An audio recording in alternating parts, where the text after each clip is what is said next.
the scenario facing Bradford, who currently are 5th in the table. They're just ahead of Warrington and Wakefield. Meanwhile, St Helens continue their dogged pursuit of leads at the top. The gap would be down to 4 points with a victory here. And the Rhinos have the trip to Harlequins to face tomorrow. They kick off at 5 o'clock. It's live with us on Sky Sports. Also tomorrow, Catalan Dragons play Wigan at 8 in France. On Sunday, it's Warrington Hull KR at 3, Hull against Castleford at 3:15, and Wakefield Huddersfield at 3:30. So there's another intriguing weekend in the Engage Super League. Let's take a look at the way the two teams line up here tonight. Wellens at full-back, Gardner. Steve Tyrer comes in for the injured Matt Gidley. Then it's Tallow and Melly, Price and Long. The forwards, Graham Cunningham, who's the captain, and Bryn Hargreaves filling in for the injured Jason Kalis. Gilmore, Wilkin and Sculthorpe continuing at loose forward, with Roby, Clough, Farsavalu and young Sam Thompson on the bench for coach Daniel Anderson. Now the Bulls, and there are 8 first-teamers missing here tonight. But Platt continues at full-back. Halley, Evans, Harpy and Tadulala, just 2 weeks after dislocating his shoulder. At stand-off, it's Paul Sykes. At scrum-half, Ben Jeffries. The forwards, Vanganar, Harris, the hooker, and young Craig Kopjak. Solomona, Finnegan and Langley, who captains the side, with Feather, Cook, James and Keel Carlisle on the bench. The coach is Steve McNamara. Well, the Bradford Bulls, they have won 4 Super League titles and 3 World Club challenges over the Super League era, but they're missing 8 first-teamers tonight. And as I say, they're in danger of dropping out of the 6 this weekend, while St Helens continue that pursuit of leads up there at the top of the table. They've lost each of their last 3, and all of them at home, the Bradford Bulls. If they lose here, they will lose 4 in a row for the first time in Super League history. St Helens have won 5 of 12 Super League titles since 1996, and they've competed in 4 World Cup challenges, winning just the 2. We are watching the 2 most successful clubs of the Super League era tonight. They've topped the table no fewer than 9 times between them in 12 Super League seasons. Only Wigan in 1998 and 2000 and Leeds in 2004 have broken that particular sequence. Well, the mascots tonight, at least 2 of them, Craig and Lorna, have come a long way to be St Helens matchday mascots. They come from Texas in the United States of America. Big fans of the Saints across the pond. Richard Silverwood is the match referee tonight. It's a grey evening, a little chilly, but dry and absolutely perfect conditions for rugby league. And Paul Sykes is going to get this game in motion here at the GPW Recruitment Stadium, or Knowsley Road as it's been known for all of those years. And Francis Melly with the first drive. And Steve, a lot of people thinking tonight that Saints, well, they could repeat what they did just 7 days ago and take the game completely away from Bradford in the first half. You certainly would think that, wouldn't you? You just mentioned that Bradford, they've got 8 of their top players out, but when you look through their list, it's pretty solid since. But St Helens, they'll be without Jason Kalis, and I must say, he's going to be a big loss to them. But it's important that Bradford really just take on the assault that Saints will throw that at them, I feel, in the first 15 minutes. If they can hang in for that, who knows? Sean Long going for a very early 40-20 kick attempt there. The ball just bounced awkwardly, was nudged forward. There is Jason Kalis sitting in the dugout tonight and watching from the sideline. The ball that you just saw there, it bounced awkwardly.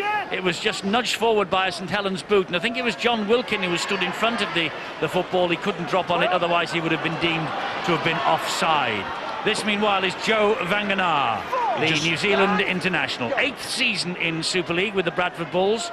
Now Yestin Harris, and the referee has got St Helens for offside at the play the ball. It's amazing, isn't it? We just saw there a little bit of flash of skills from David Solomona. If Bradford get anywhere near the Saints line, I can assure you that Solomona will be the key figure. Daniel Anderson knows that. And isn't it amazing to think that Yestin Harris will be playing opposite Kieran Cunningham? You probably wouldn't think that a couple of years ago, would you? Definitely not. There he is, Harris, the dummy half. He finds Ben Jeffries. Jeffries gives it to Sykes. Sykes, they go wide. They've got a chance here. That was Finnegan's ball. And Dave Halley knows where the try line is. That was a desperate tackle to keep him out. And Bradford have got bags of tackles in the bank here. This is Langley. What a start it would be for the Bulls if they could get over the line here. Harris at dummy half again, finds Ben Jeffries. Here is Solomon, a beautiful ball. Michael Platt. Good job there, having to defend that line. They had to read it very well. Tyra got on the inside. Solomon has dropped it. That'll be the knock-on. And the pressure is relieved. But what about the skill factor again? Back on the inside. Solomon on that occasion just could not reach it in. Such a quality player. He is, and he got a try in the 22-34 defeat here last year against St Helens. If Bradford do want to win here tonight, I think it's realistic to expect they're going to have to score 4 or more tries. You know, Saints have got 20 points in them, and Bradford really do need to, because there's two sides of similar defensive records, but Saints' ability to score from anything and anywhere has set them apart from other teams in this competition recently. Offside at the play the ball this time against the Bradford Bulls, too quickly out of the blocks. To be fair, it's a pattern that Richard Silverwood brings to our game. He likes to take control, make sure that there's at least the 10 metres between the two sides. This now is Bryn Hargreaves for the Saints, one of the real success stories for Steve McNamara's opposite number, Daniel Anderson. The Bradford Bulls coach is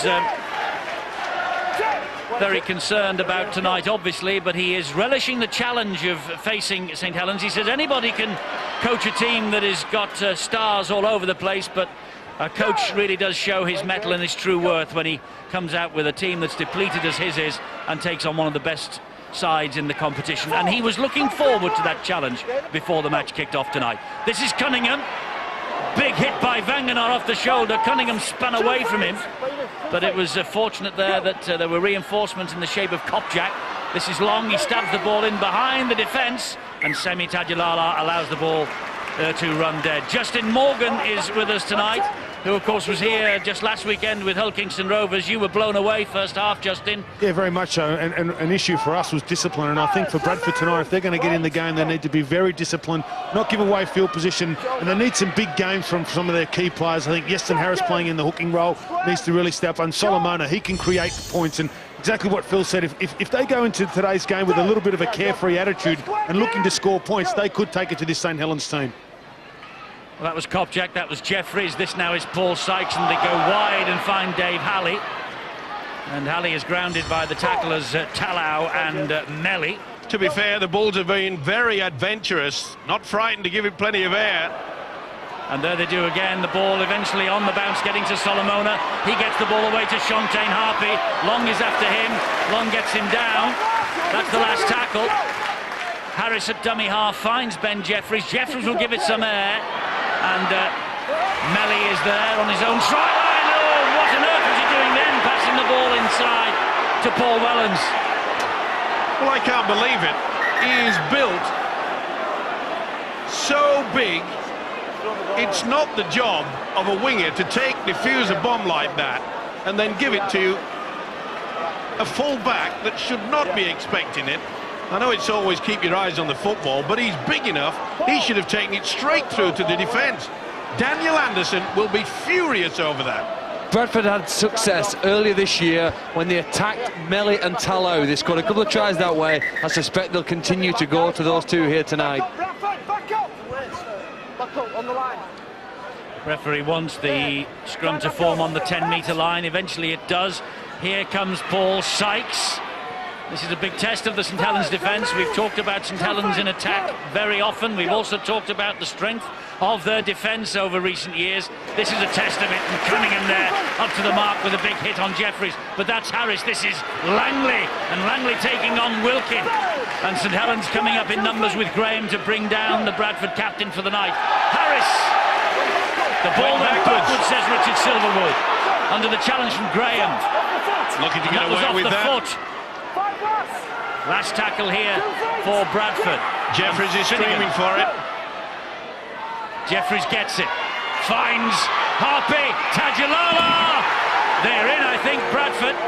But I think the referee will take a look at this via the video referee to see whether Tadulala has got the ball down cleanly before his backside and the rest of him went into touch.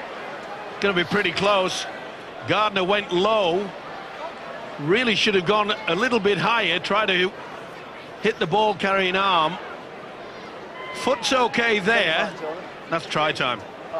Little doubt for Bradford. Little doubt in my mind. We said they were giving it plenty of air. They were not frightened to keep it some. Get the ball out wide on all occasions. That's about the 5th occasion that they've done that.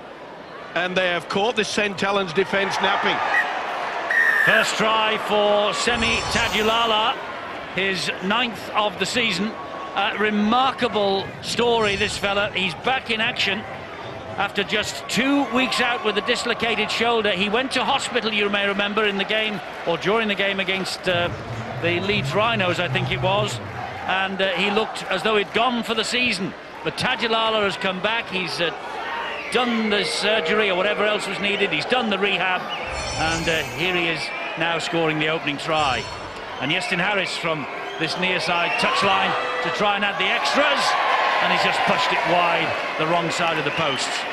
4-0 Bradford. Tadulala, remarkable. Fully deserved as well. Didn't shirk it, all came about by the silly pass from Francis Mellick. The shake of the head from Paul Wellens. Is this going to be one of those days for the Saints? It just doesn't happen. They were always going to pinpoint Sean Long out there in that centre position. And Gardner was left with 2, couldn't get across quick enough. It was a good finish. Oh, it's a bad error. It's a great kick off this. It's so deep from Paul Wellens. Kopchak caught it in his own in-goal area and then took a step backwards, which means that he is deemed to have been the man to carry the ball out and dead there, on the line. Goal line dropout is the result. It is amazing now. How often does that occur? You concede a try, you're lifted by the fact you've got on the scoreboard, and then you just give it away to the opposition. Cunningham finds Graham from dummy half. Graham going down that left channel, gets the ball away to Cunningham, back to Hargreaves. Here is Gilmore. Solomona was after him, but Gilmore avoided the challenge, but he couldn't get away from the next 2 in. Cunningham at dummy half. Back it goes to Wilkin. Here now is Tallow, good on his feet, but good defence on show here from Bradford. Cunningham once more, one of those punishing runs to Sean Long. Thought about the pass, thought better of it, takes the tackle. Good scrambling defence by the Bulls. They're working hard, they know that. Here is Graham. Now it's Leon Price. Paul Wellens gives it to Gilmore. Standing start for Lee Gilmore. Not much talk between the St. Helens players at the moment. Plenty of talking on the terraces. Crowd not happy with this start from St. Helens. High kick from Leon Price. Tester here for Halley, and he took it from the field of play. He's got to get back over the whitewash, and he does that. Did well. It was a good high kick into the corner. Put a lot of pressure on them. Well, Daniel Anderson's got to get the message out and say, hey, come on, fellas. Forget about the fact that Bradford have got 8 top players out. They've got to feel themselves. They've got to start working. They're not going to throw the towel in, the Bulls. And if you wonder who the 8 are that Bradford are missing, it's Tupu, Deacon, Newton, Lynch, Morrison, who's gone for the season, Burgess, Godwin, Nero. They're all out of this match. St. Helens have got a few injury problems of their own, not least, of course, Nick Fozzard out and has been out for much of the season and will be for the rest of the campaign. Kalis and Flannery also missing from last week's victory against Hull Kingston Rovers. Is the difference, though, that the players Bradford are missing tend to be the brains and the voice of the side, where for St. Helens it's the forwards and that drive and defensive solidity in the middle of the pitch. That's the contrasting things. Perhaps it's easier to play without your forwards. You replace those with guys like Graham, perhaps one of the best players in the competition at the moment. It's more difficult to replace the voice like Paul Deacon that provides for Bradford. Terry Newton, Paul Deacon watching on. You caught a little view of 3 of the Bradford absentees as well. That's a great ball though from Long. This is Leon Price. Long's back on his inside. Couldn't get the pass away to Lee Gilmore though, otherwise a try was on there. He's offside. Offside. Moved off the mark. He had to do it Platt. flat. He's lucky he hasn't got a yellow card. That was a sheer professional foul. Good break by Price. The one guy that is working hard is the man that's got the football now, Kieran Cunningham. He's playing out of his skin to try to get the Saints back into this match. Cunningham, quick play the ball by Bryn Hargreaves. Cunningham to the line. And again, Bradford are offside. He wants 2 feet behind the goal line. That's the rule in 2008, and Bradford are just creeping forward. Well, You can see, look at the feet in the background, they're all offside again. Ignore it. We should ignore it, really. First, 2 feet on the line. They've all forgotten about it. Go. Here is Hargreaves. Hargreaves is tackled 10 metres away from the goal line. Referee shouts held as he goes to ground.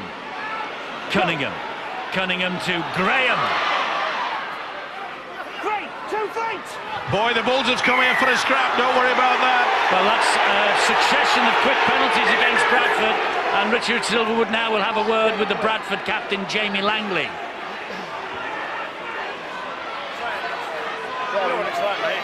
Yeah, 2 penalties for offside. You've got an interference, so I want an improvement. Okay, mate. Have a word with them, What please. about moving off mark? Wait, kid. I don't know whether you caught Jamie Langley there. Said, you know what it's like, sir. It's tough. And against St Helens, here it is. 2 feet. And he This is also Scunthorpe. said, what about them moving off the mark? Leon Price, a bit of space for Leon Price. A change of direction from Leon Price. A great pass from him to Cunningham. On to Wellens, on to Long, on to Tallow. Here is Nelly. Nelly trying to use his strength to get there. Gets the ball away, but straight to James Evans. Nice offload. Looked to me as though Evans had shouted for that ball. Dave Halley's in a lot of trouble, and they've got a penalty. The relief, it will be for the coach, Steve McNamara. That was tremendous defence. Well, They got there in numbers. For 12 minutes now, they've had 4 occasions where they've had to defend the goal line. St Helens are the best side. When they get within 10 metres of your line, they've got so many players that can create or score tries. They are the best team in that zone of the field. But Bradford's defence is really up for this game. The other thing about St Helens, we've spoken a little bit about their defence capabilities on their own line, but what's impressed me so much with them this year is the defending when the other team's trying to come out of their own end, and they put so much pressure on the opposition team. They obviously have given away a penalty there to relieve a little bit of field position, but they're normally so good in defending down there, and they strangle teams and make them kick out of their own end, and when they get the ball, they tend to be receiving the ball in good field position. It's Langley again for Bradford, coming strongly down the middle. You must say, though, that in the past, over the past 4 or 5 years, is that if St Helens get 3 penalties on the trot, and what a beautiful play by Solomona. Brilliant play from Solomona to Tajulala. Good defence, though, by Gilmore and Wilkie and Wellens. This is Harpy, here is Harris. Suddenly Bradford on the front foot again. Jeffries slipped in front of Wilkie, and that was a shame for him. Harris dummy half, it's now with Simon Finnegan. Finnegan then on to Sykes, and Sykes! He's got the ball down, I think, Paul Sykes. He's scored, he'll give this. Willie, he's having a look, he's having a chat with his touch judges, and he wants to check it via the video referee again, who is Steve Ganson tonight. Was his momentum stopped? I don't think so. He went for the power play, did Paul Sykes, playing standoff tonight. Is his momentum stopped? He's certainly got it down. That there is little doubt. Steve Ganson has to decide whether his momentum is halted. Is that the finish of it? Well, I think the ball's still moving, and he's trying to plant it down, and he does plant it down, doesn't time. They're in trouble, are the Saints. I'm with you, Eddie. I think they'll give this. he? Steve Ganson, the video referee, his decision is try. And Bradford lead 8-0 at Knowsley Road. He said he was looking forward to the challenge tonight, and it looks like his players were and are as well. And Tremendous strength. It's no fluke either. You've got to hand it to Steve McNamara. He could have just come here and tried to shore up the defence and just make sure that they got into the faces. No, they've done better than that. They've come out and played some tremendous rugby league football, and none more so than the way that David Solomona put them in this position. That was a nice dummy there. Price missed him, and he got it down. As I said, the Saints, they're in a deep hole. They're going to have to come up with something pretty good to get out of it. Sykes, the try scorer, will now try and improve the 4-6. Left-footed with the boot, and he's missed. But a great effort from Sykes, and the pass from David Solomona in the build-up to that when he found Semi Tajulala down this left-hand touchline. Well, it was worth 4 points alone. When he's in this mood, David Solomona, he's a magician. Well, the crowd are doing the best here because they are stunned. This was not to be expected. As Eddie mentioned, he spoke to Steve McNamara earlier in this week and he said, we're pretty confident, don't just write us off. And look at the scoreline. 0-8. And fully deserved. 15 minutes of the match gone so far. Kopchak driving it forward again for the Bradford Bulls, who have lost each of their last 3 visits to this ground, conceding an average of 38 points in the process. In fact, they've won only 6 of 19 here in league and playoff games in the Super League era. Harris will hump the ball downfield, but straight down the throat of Paul Wellens, who'll begin the counter-attack, the St Helens fullback. That's good defence again from Bradford, though. Bit of a grapple tackle thrown in there. Gardner gets away almost from Harris, who held on to his shorts. Finnegan finished him off. Cunningham finds Wilkin. Wilkin almost through the gap. Now it's James Graham. That's better play. Get back to a bit of hard work first. Try to suck in this Bradford defence before you start going wide. I just get the impression that Saints are going a little bit too early, trying to get out to the centres. This is Long. He'll hoist the kick high. It's a tester here for Tajulala. And he was behind his own goal line, so he can restart this with a tap on the 20-metre line. And the pass, actually, shocking, to the man who was Justin Harris waiting to get on with it quickly. They've just lost the momentum there. They could have got a quick tap there, could have caught St Helens, who were very, very slow. They have been throughout the 16.5 minutes in getting their defensive pattern sorted out. Solomona again. Always danger when he is there. And St Helens are moving him towards the touchline, but he gets the ball away to Harris. Somehow he smuggled that out. Here is Michael Platt. Unbelievable, this David Solomona. You know, if you saw him walking down the street with a top hat, all the rabbits would disappear. I mean, it's just magical. It's now with Kopchak again, and he finds Jeffries. Jeffries puts the kick in behind Paul Wellens. Oh, that's bounced horribly.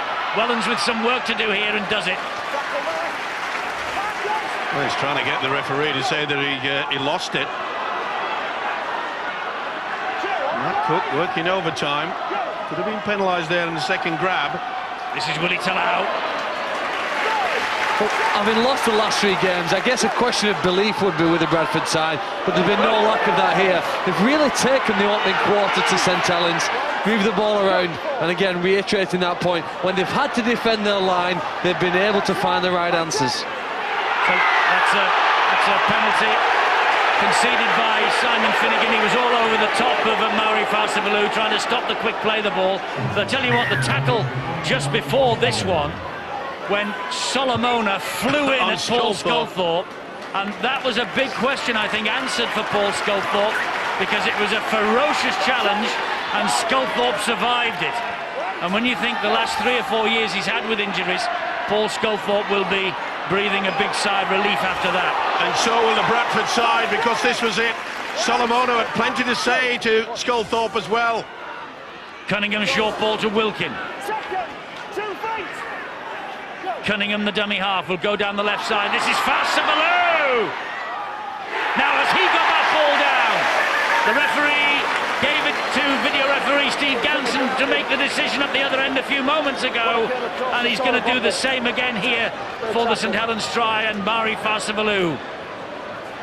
Was momentum stopped? Is Farsavalou still moving as he tries to get this ball down? Well, he's certainly moving forward, even though it's in slow motion. Farsavalou twists, turns. Does he have full control? Does he have? Yes, he has. Fingertips is sufficient. Well, have they poked them in the eye? 2 tries, Tajulala then Sykes. Have they awoken the Saints? Yes, they have. The try is given to Mauri Farsavalou. He got a substitute's try against the Rovers last week here, Mauri Farsavalou, and he's just come up with the same medicine here. That's his 3rd try of the campaign in Super League. and it's maybe going to breathe life into the Saints. It was a good build-up as well from St. Helens. Utilised the forwards. He went very low. Great upper body strength to get stopped and then twist. Very little leg push, but it was sufficient to get him around and over. It happened for Sykes. Fasavalou chalks one up himself, and boy, was that a needed 4-pointer. Eddie, it's the third week in a row where he's been able to come on the field and score with either his first touch. In fact, I think on this occasion he'd had one previous touch, but that's probably the advantage. There's so little between these sides in Super League, but at the moment Daniel Anderson has the luxury of being able to introduce a player who can virtually score as he comes onto the field. I think that just also emphasises it's a 17-man game. The last 2 weeks are spot on. First 2 touches, that was his second touch, and that's what an impact player is, a good impact player does. He makes impact when he comes on. He's certainly done that today, Fasavalou. And Sean Long has added the extras. A tormentor of the Bulls in the past. Star of 2 grand final wins and a Lance Todd trophy, but look at this strength from good old British Murray Fasavalou. Well, we've had some real skills, haven't we? You know, Solomona, he looked as though he was going towards a whitewash. And as I say, the magician pops the white ball out. Talent of the highest quality, this fella. Bradford still ahead, but it's now just a 2-point difference. And here comes Graham on the charge. Let's go down to Bill. Eddie, a boost for Bradford Bulls. We've spoken about the number of injuries, the players absent tonight, but they've got one coming back very shortly. He's just waiting on the sidelines. Chris Feather, who's been out for the last 9 weeks, I think, with what was a mysterious illness or a mysterious injury, neck injury they thought it was. He kept passing out. They didn't know what it was. At one stage, epilepsy was diagnosed. It turned out to be a very rare clotting problem that he got in the neck, in an artery in the neck, which led to him blacking out. At one point there was talk of him not being able to play again. Happily that's all been resolved. Happily Chris Feather is about to come out, but not so happy now for the Bulls. Indeed so. Right, 2 occasions has been borderline. Bit of a facial there. Is that what he's got? Is that not On Leon Price. Okay, I'll finish with you. He's doing it on purpose. Listen, Jamie. Try to work here, you know, an official warning. Okay, speak to your players. That's an official warning for Bradford. The referee spoke to Jamie Langley earlier when they conceded 3 penalties in quick succession. Now, the next offence would be deemed to be a yellow card offence. Mentioned before about the discipline of the Bradford team. The last 2 times St Helens have had the ball, they've given away a penalty on play 5. Result, a try, they've given away a penalty on play 4. They can't afford to do that to St Helens continuously to give them this kind of field position. Fasavalou plucks that ball out of the air. That's solid defence though. Kopjak low down and Michael Platt round the top. Cunningham bumps away from Solomona. Kieran Cunningham, the only 1 club man in 13 Super League seasons. Sculthorpe to Fasavalou, back to Sculthorpe. Long just couldn't reach that. It bounces to Leon Price. Here is Sculthorpe again. Tries to go round Solomona. A good job that Feather was there. Long, short ball, Wilkin. Tackle there. 5, go. Last tackle, Long over the top, looking for Francis Melly, but only finds touch. Hand over. Again, the Bradford Bulls getting back in numbers. Just a little bit too strong there. Francis Melly definitely touched the ball. It's important now that the Saints try to keep the Bulls in their own quarter. They failed to do that. They've been very adventurous of the Bradford side tonight. Saints won at Odsal 22-16 in round 3 in February. Gilmore, Gilmore, Graham and Gardner with the tries. The 3 Gs. Sykes, meanwhile, without the ball. A little bit too high there. Not the best pass. He'd just gone ahead of it as well, had to reach for it. May have got it if it was a bit lower. You could see that he had to jump for it. Having to play in an unusual position. Standoff tonight. But I must say, he took his try very well. This is Steve Tyra. Interested to see how Steve Tyra fits in.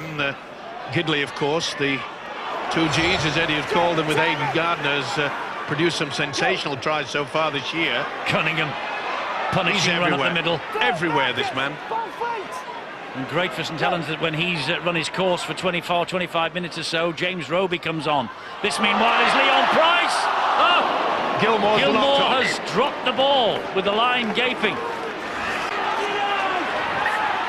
Dave Halley wants to get on with it quickly. Good Gives play. it to Tadulala. Gardner and Tyler doing the job on Tadulala. Fantastic. If you can get to the halfway line from your own tap on the 20, you mean business. And Halley was quick. You could see that Saints were very slow to get marked up. Michael Platt at dummy half. Ben Jeffries and Chris Feather.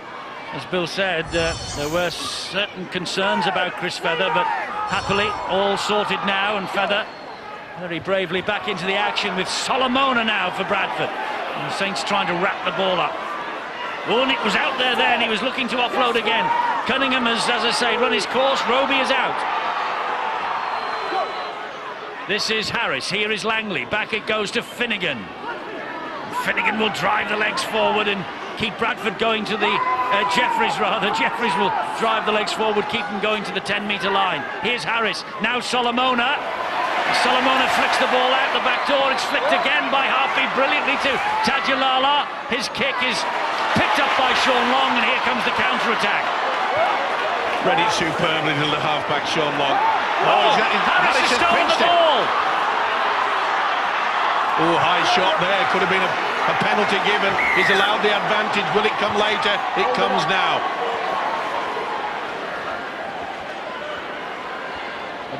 I don't think was that for the original offence of the high shot. I think so. It was a bit late. Here is Feather. Chris Feather. I think he just wanted to play the advantage, Eddie. Harris hasn't got on his own yet. He has now, and he's scored, has he? He's lost it. No, he's lost the ball. He'll go to the screen on this. He will. The referee will hand it up to Steve Ganson again. Very close. Well, it's the first time he's run from dummy half. That's a normal position thing you'd do from a hooker. And Harris, as he caught them, he certainly goes close, steps underneath, as well and got him as he... Oh, I can't see from there. Best position is a man with a whistle, Richard Silverwood. This will make it a little bit clearer.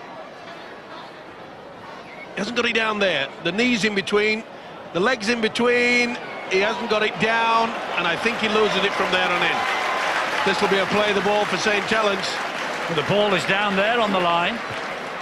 You gave up a bit early on that, Steve-O. Well, yeah, but does he have a finger on it? Does he lose I it? don't know whether there's a hand on it, isn't there? You can't see. I think it goes short to start with, and then it runs forward.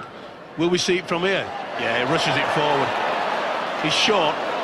I think you've got to give the benefit of the doubt to the attacking player. The ball has to touch any part of the white line. He's got his hands on the ball. No, I don't think that's going to be a try. That's a try for me. That's on the ground. He's got control of the ball. Well, he loses it. Watch his hand come off it. That's it. His hand comes off it, so it's got to be a knock-off. I think his right hand is still on the ball there. I think his left hand comes off. His left hand is not on the ball. His right hand is on the ball, I think, there. He's short there. Short there. Right hand is still on the ball. I don't think so. Left hand definitely leaves the ball, so that means it'll be deemed as a knock-on. Now, I can only see his right fingers underneath the ball and not... There's his right hand there, on the other side of the ball, on top of the ball. That's a try. I've been wrong before, Steve-O, though. I reckon he'll go no try. But I tell you what... Well, you might bring into the benefit of the doubt. Centimetres, isn't it? I think it's a knock-on. It's an amazing effort for Yestin Harris to play hooker for 25 minutes and do as well as he's done, Eddie. It is. Watch the decision. The try is given. Yestin Harris gets the reward. And Paul Wellens, I can tell you, looks totally and completely bemused. But remember, Sean Long lost the ball when it was stolen by Yestin Harris. And Harris is the man who has come up with the try. And that's a real hooker's try from a man who's never ever started at hooker before. He's played there this year, but he hasn't played there from the start. This was the strip, one-on-one. He started it, and boy, he finished it.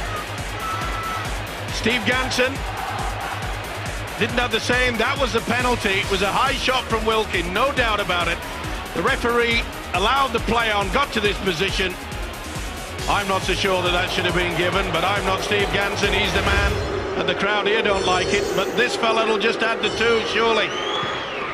And Sykes does from bang in front. I must say, when you see it there at full speed, there is a major doubt about that try. Hey, if you win at Nose the Road, or if you win at St Helens, you need to look at it, and that's a little bit of luck that Bradford needed. They've also had a 2 or 3 minute break, which probably does them a favour. As you see, Harris again, pumping the legs, pushing past Wellens and Graham.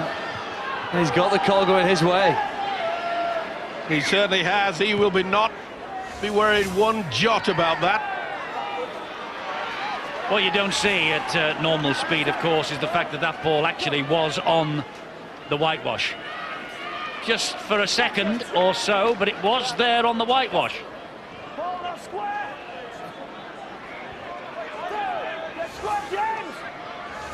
Well, there we are. And Justin Morgan, Phil Clark, they both gave that as a try. Maybe they want a job as a video referee in a different life. I know what they'll be saying deep down, and it'll be no, thank you. Here's Ben Jeffries. They put it wide to Solomona. Always danger when Solomona has the ball, but not when he does that. But not a bad option. They've just scored a try. They can get their defence lined up on the 20. They found it difficult, Saints, to get over the advantage. Oh, what on they're not earth at are the they races doing? at the moment, St Helens. Oh, they've got away with this. They have got away with this. They've got a penalty because Bradford are deemed to have been offside. Well, we saw a shot earlier of Daniel Anderson. He's normally pretty cool as a guy. And about after 10 minutes, he was going mental. I'd like to have a little look about what happened here. They've got away with it, as you say, with a penalty. Pictures tell a big story at times. Here's Farsavalu again. Justin, if you're in the dressing room and the notice goes up on the other dressing room door that there's 8 stars missing, do immediately... Hang on, this is Roby. I was going to say, does immediately the guard go down from the team that has had a look at that team sheet? Well, you'd like to think that it wouldn't, but you know, you've got to remember at the back end of the season, players are a little bit fatigued, and it only takes one person to be a little bit, you know, off, thinking that we're going to get an easy day in the office, and it can cost you. But look, you know, Bradford have started this game fantastically. They've got some confidence out of the way they've started the game. It'll be a key whether they can go for the whole 80 minutes. Brilliant pass from Roby to Wilkin. That's a fantastic pass from the man of steel to John Wilkin. And it just unlocked the Bradford defence. And Wilkin was through.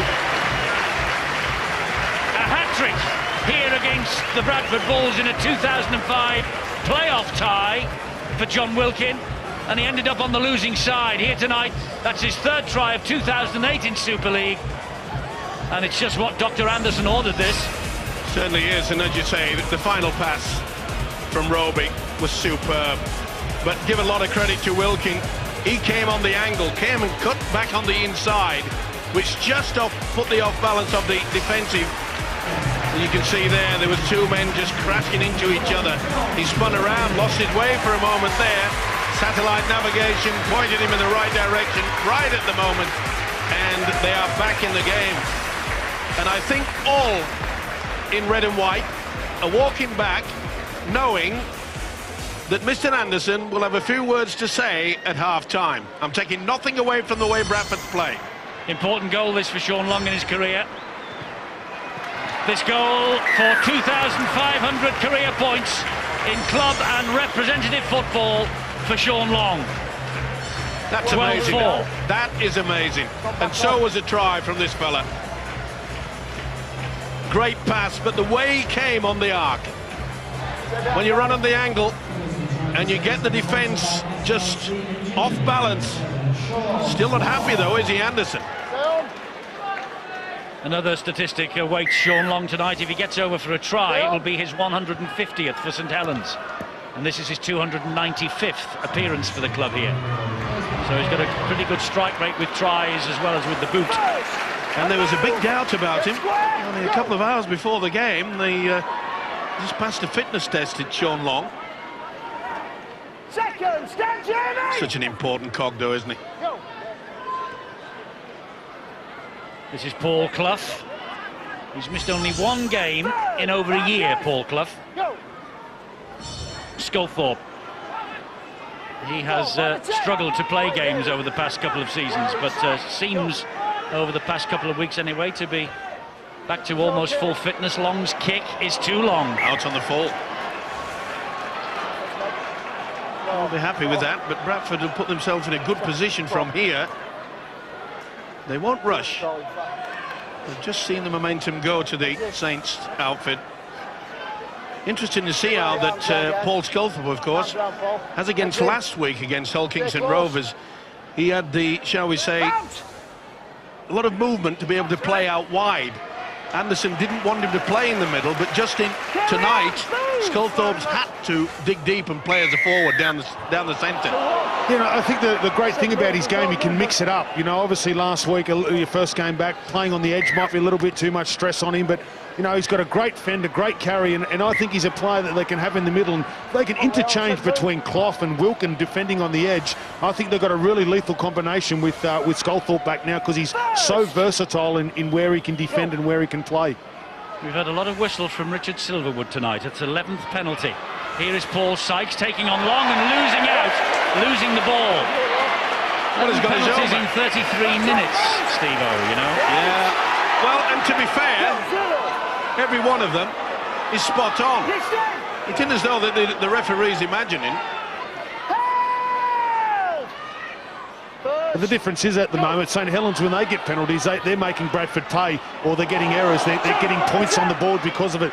Bradford had an opportunity there from an error to put some more points on the board, but come up with their own error. That's the difference, I think, at the moment. St Helens are making Bradford pay with field position and obviously points for their errors. This is Leon Price, gets the ball away to Roby. Roby is collared by Shontaine Harpy. Eventually, with help from Langley. And that's good to see, you know, when you've got a standoff. Leon Price really going through some hard, solid work. He's taken the defence on quite a few times down the middle. You know all about him, of course, Leon Price, former star with the Bradford Bulls. Long with a kick into the air, looking for Paul Wellens, who has come up with it.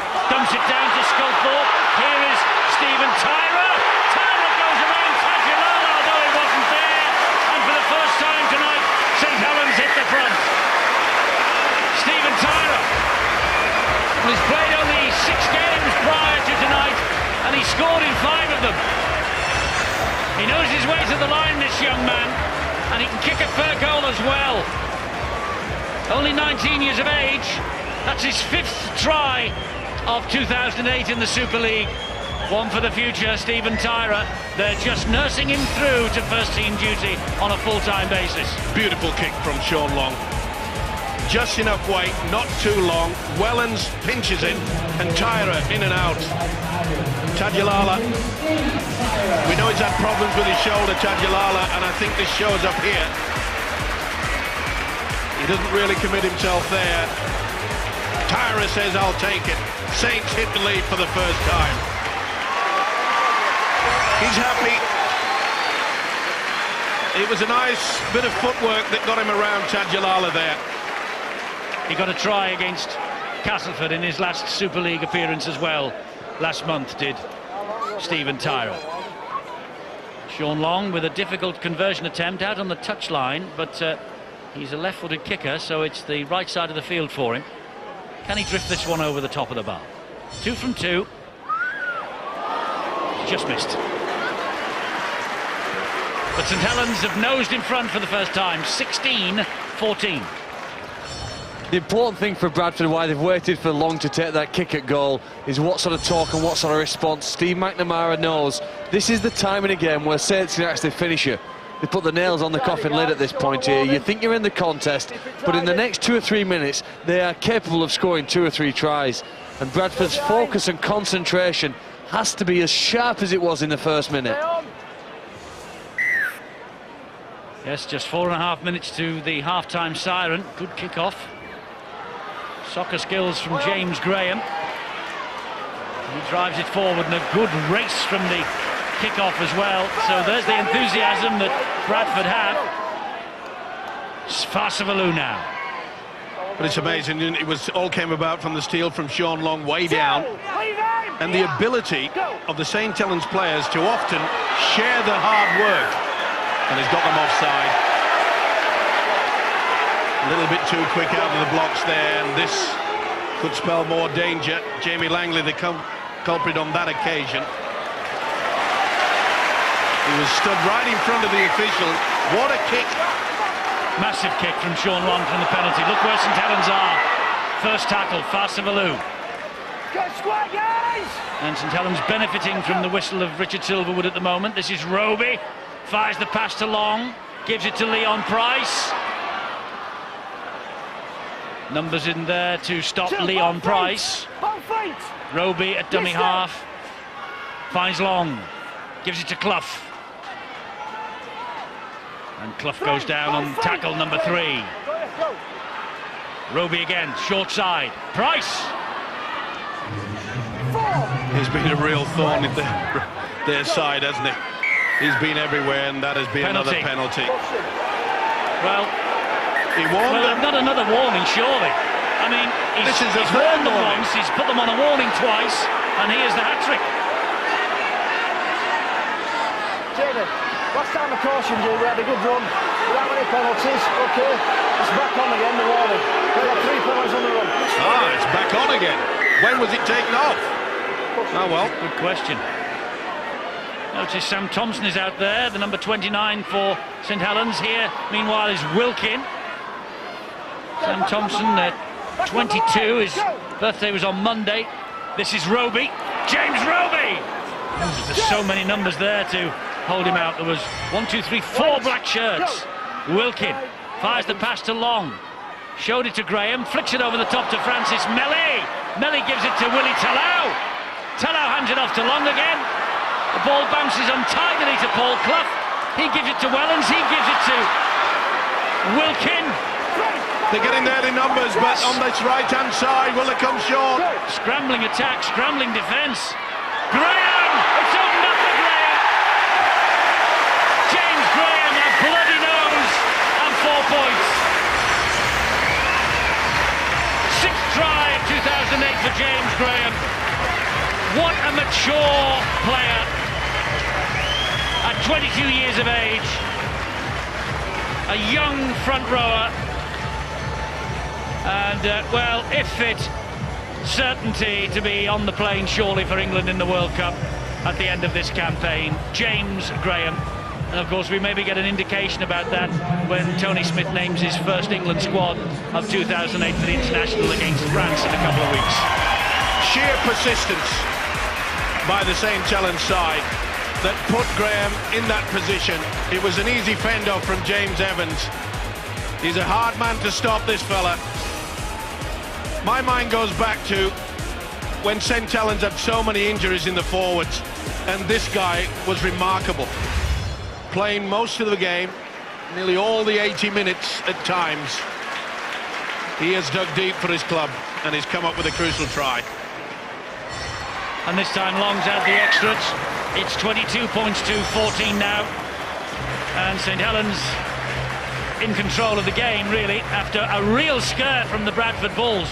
But James Graham, young player of the year a couple of seasons ago, and hasn't he matured, Phil, in this St. Helens camp? Well, I think in the last month he's been the best player in this competition. There are 200 other players who compete for that position, but he has been outstanding, and the fact that he's played all of this first half, perhaps there'll be greater responsibility on him now without the likes of Fozzard and Kalis for the next few weeks. He really does have a complete all-round game.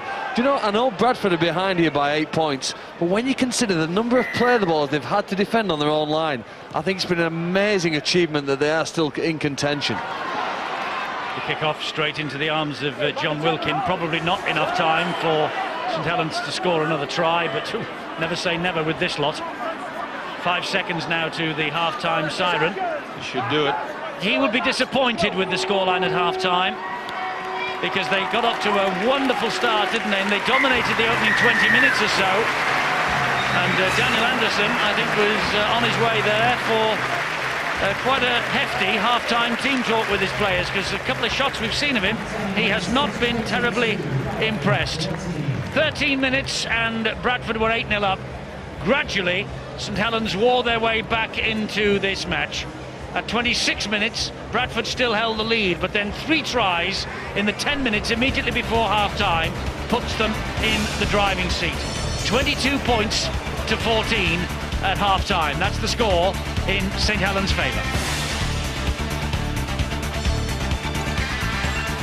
This is a Friday night Super League match to enjoy, and I think you will be enjoying it. St Helens are leading now against the Bradford Bulls by 22 points to 14. 4 tries to 3, plus the kicking of Sean Long. I don't know whether Daniel Anderson, the St Helens coach, will have enjoyed it much. His face was a study, wasn't it, during the course of the opening 40 minutes. But there he is now, just telling his charges how they can improve, where they can improve, and what to do in the second half if they're going to maintain this run of 9 successive League and Cup victories as they come into this match. Their last defeat was in April against Castleford, but boy, the Bradford Bulls have taken them oh so close. 8 stars missing for Bradford. Steve McNamara said he was really looking forward to the challenge. Easy, he says, to coach a team that's full of your stars and when everyone's fit. And this he was looking forward to. And Justin Morgan, no wonder, because they were out of the blocks fantastically. Yeah, fantastic. First try, Tadulata came off of a mistake, I think, from Francis Melly. And fantastic. They couldn't have asked for a better start. And then Solomona, didn't he start the game very well? That's typical Solomona style. Great pass down the edge there. Tadulata gets tackled in field, but they go on, and Sykes, I think, gets the try on the other side of the field. There was a little bit of controversy whether he got the ball down or not, but just a poor tackle there by Leon Price, and Sykes never gave up, kept fighting and fighting and fighting. I think that's a fair try.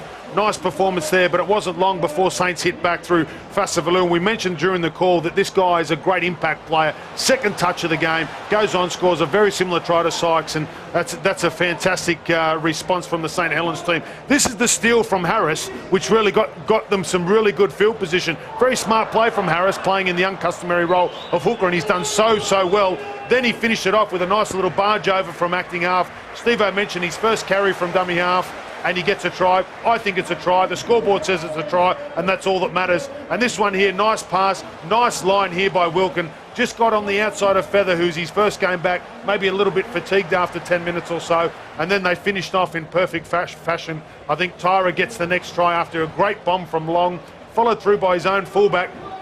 Stays nice and calm, gets the offload to Sculthorpe. Nice play there. I thought Tadulata had him here. Should have maybe held him up on the inside a little bit more with the tackle. But Tyra, great footwork, and he's one for the future. And a nice pass here by Roby to Graham. And Graham's played, I think, the entire first 40 minutes. And he's an outstanding player for St Helens and a great prospect for England in the future. And I think he's a world-class player already. Yeah, he's only 22, but boy, he has class and quality stamped all over him, and to be fair, he's come into a side that plays on top of their game, hasn't he? And so there's no lacking in confidence with him, and he's probably told and encouraged to do things. Well, what I like about him, he's got plenty of strings to his bow. He's good enough at pre-line passing before he gets to the defensive line. He's good at what we just saw then, taking a good line and trying to bend their line back, and he's also good at offload. Defensively, very sound. So, you know, he's today's modern front rower. He can play long minutes. He's got a great engine, and he's got all the skills to go with it. Can Bradford, do you think they've shot their bolt, or do you think they can repeat what they did in the second half as they started the first? I think they can if they don't give away so many penalties. You know, we saw a period in the midway point of that first half where they gave back-to-back penalties and then errors, and St Helens made them pay with tries and field position. If they don't give away penalties, I think they gave away one on play 5, another one on play 4, and you can't do that. We mentioned Sean Long, how good his kicking is for touch, and he just gets them in good field position. If they can stay disciplined, Bradford have still got the ability. You know, we've seen Sykes, we've seen Harris, we've seen Solomona. They can create. If they can stay disciplined and not give away penalties, they're still in this game. They are indeed. You know, we have seen tonight that there is such a small difference between Super League and what is being played in the National Leagues in 2008. If you were with us last night for our Northern Rail Cup semi-final, you will have seen this happen. It's Bolo Fagbor, and he passes the ball inside to his fullback, and the Doncaster fullback, Peter Green, goes over for a try. Now, this happened in Super League tonight. The pass from Melly, not good to Wellens, and on the next but one play, Tadulala over, albeit not underneath the post, but out wide on the corner flag. So mistakes underneath your own post.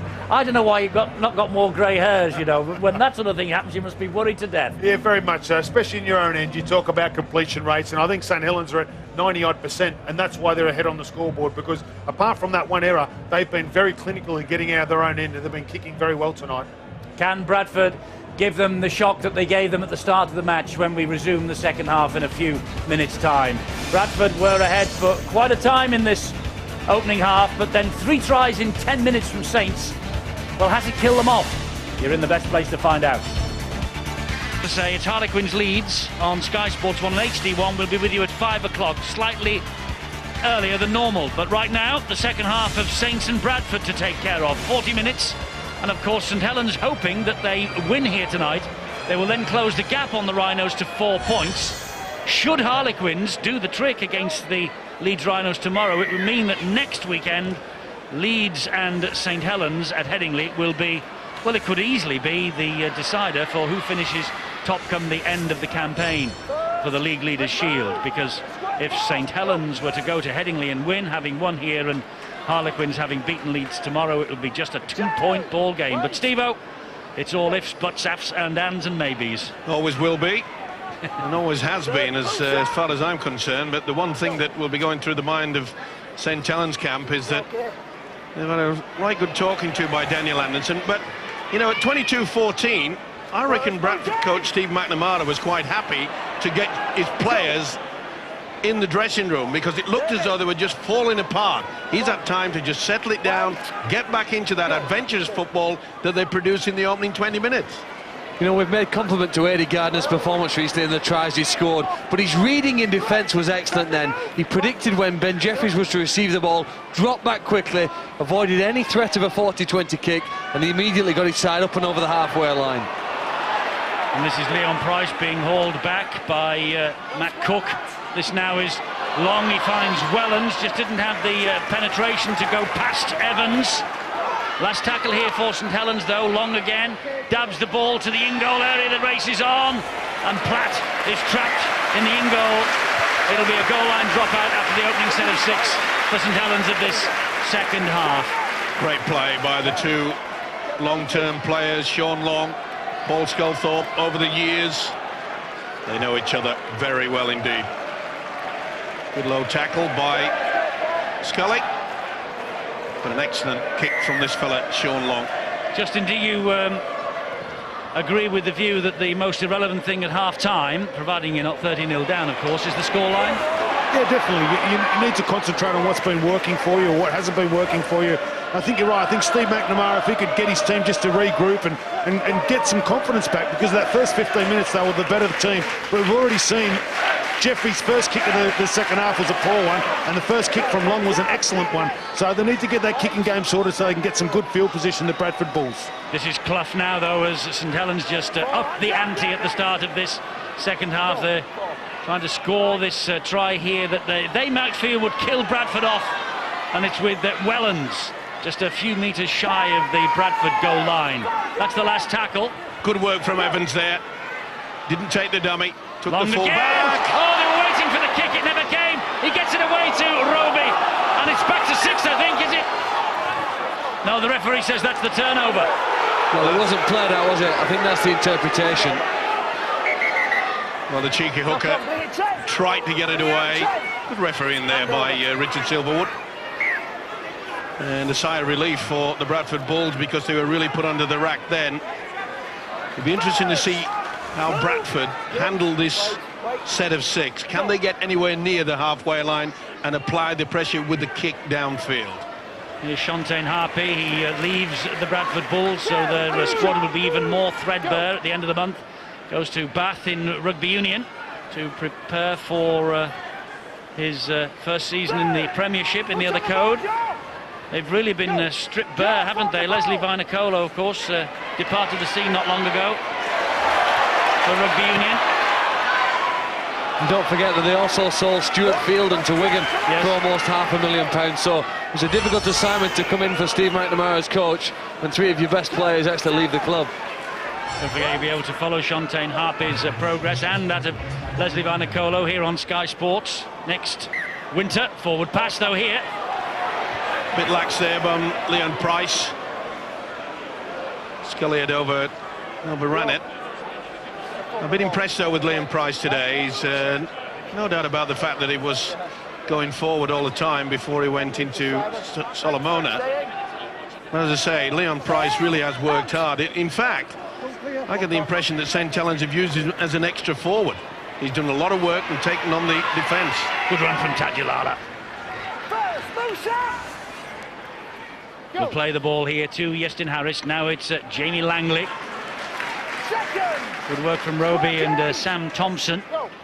His debut in the Super League for the man wearing number 29. There he is in the tackle. He played in the Cup against the London Scholars earlier this season. Gets it, of course, because of the lack of people like Fossard and Kalis. Big Joe Vanganar gets the ball away to Langley. Here is Solomona. They go wide to Tadulala. And the ball is flicked and bumped and went backwards, says the referee. That's a great pass again from Solomona.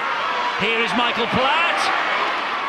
And Platt gets the ball away brilliantly to Harris. Ben Jeffries. Jeffries then to Finnegan. Wonderful play there from Bradford. That was a la St. Helens at their best, that was, and Bradford at their best. It's Harris. On the bounce, it finds its way to Cook. Cook then gives it to Sykes. Sykes to Evans. Good tackle by Roby. Last one. It's got to be a good kick. They've got to try to get a second set of 6. Up it goes from Sykes, and it's too deep, too far ahead of everybody. Tremendous work there by A. Garner. He made sure, he looked at the whitewash, made sure that when he took that ball, his foot was well over the line, and that is deemed to have been gone out of the full. But what a wonderful passage of play from the Bradford Bulls. They just would not let that ball die. Oh, and here St. Helens get a penalty for offside. And not only that, I've been impressed with the way that Iestyn Harris has handled the hook and roll. He was involved in that passage of play no less than 3 occasions. Solomona gets it away. Oh, beautiful pass. That's the second time that Harris had got the ball there. Platt went close. And he's looking for work. It's a long time since I've seen Iestyn Harris work so hard. Well, now he and his Bradford colleagues will have to work hard in defence, because that 10th penalty for St. Helens, look where they are, 12 metres away from the line. Roby to Long. Solomona came from a missed him. He smuggles the ball back to Paul Wellens, does Sean Long, but that's good defence again from Matt Cook and Iestyn Harris. Roby once more finds James Graham.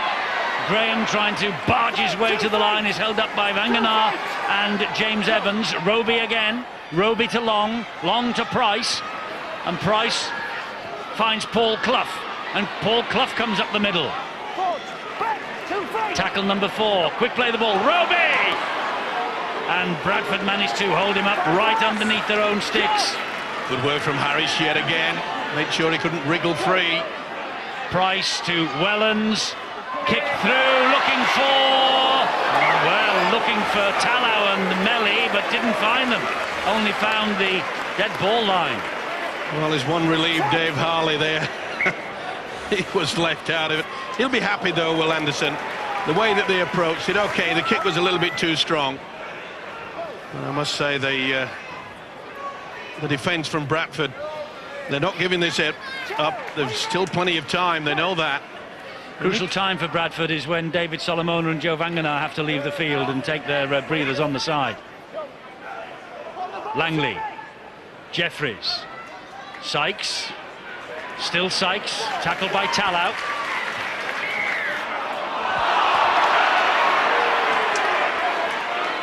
This needs pumping into the corner now.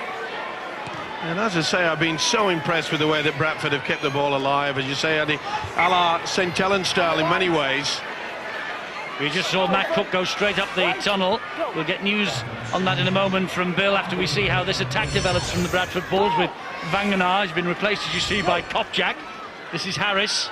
Harris gets the ball away to Jeffries. Jeffries finds Sykes. Sykes, oh, he went for the interception then, did Gardner, but he managed to recover the ground and pull his man down, Shantaine Harpy. Here is Solomona. A towering figure of a man is David Solomona. Evans at dummy half, trying to pinch one who said, no, it's Michael Platt. and Platty thinks he's got it down, but it's held up over the line. Sean Long got right underneath it, but good work from the fullback Platt. Quick play of the ball by Solomona, got them in this position. Got past Scully, but not past Long. Tackle count continues on the 10-metre line. Here is Jeffries. Jeffries then to Sykes. Sykes, he was looking for Evans and went behind him, losing a touch of momentum there. In fact, losing a lot of momentum, Bradford. That's the last tackle. Who's going to put the kick in? Jeffries is there.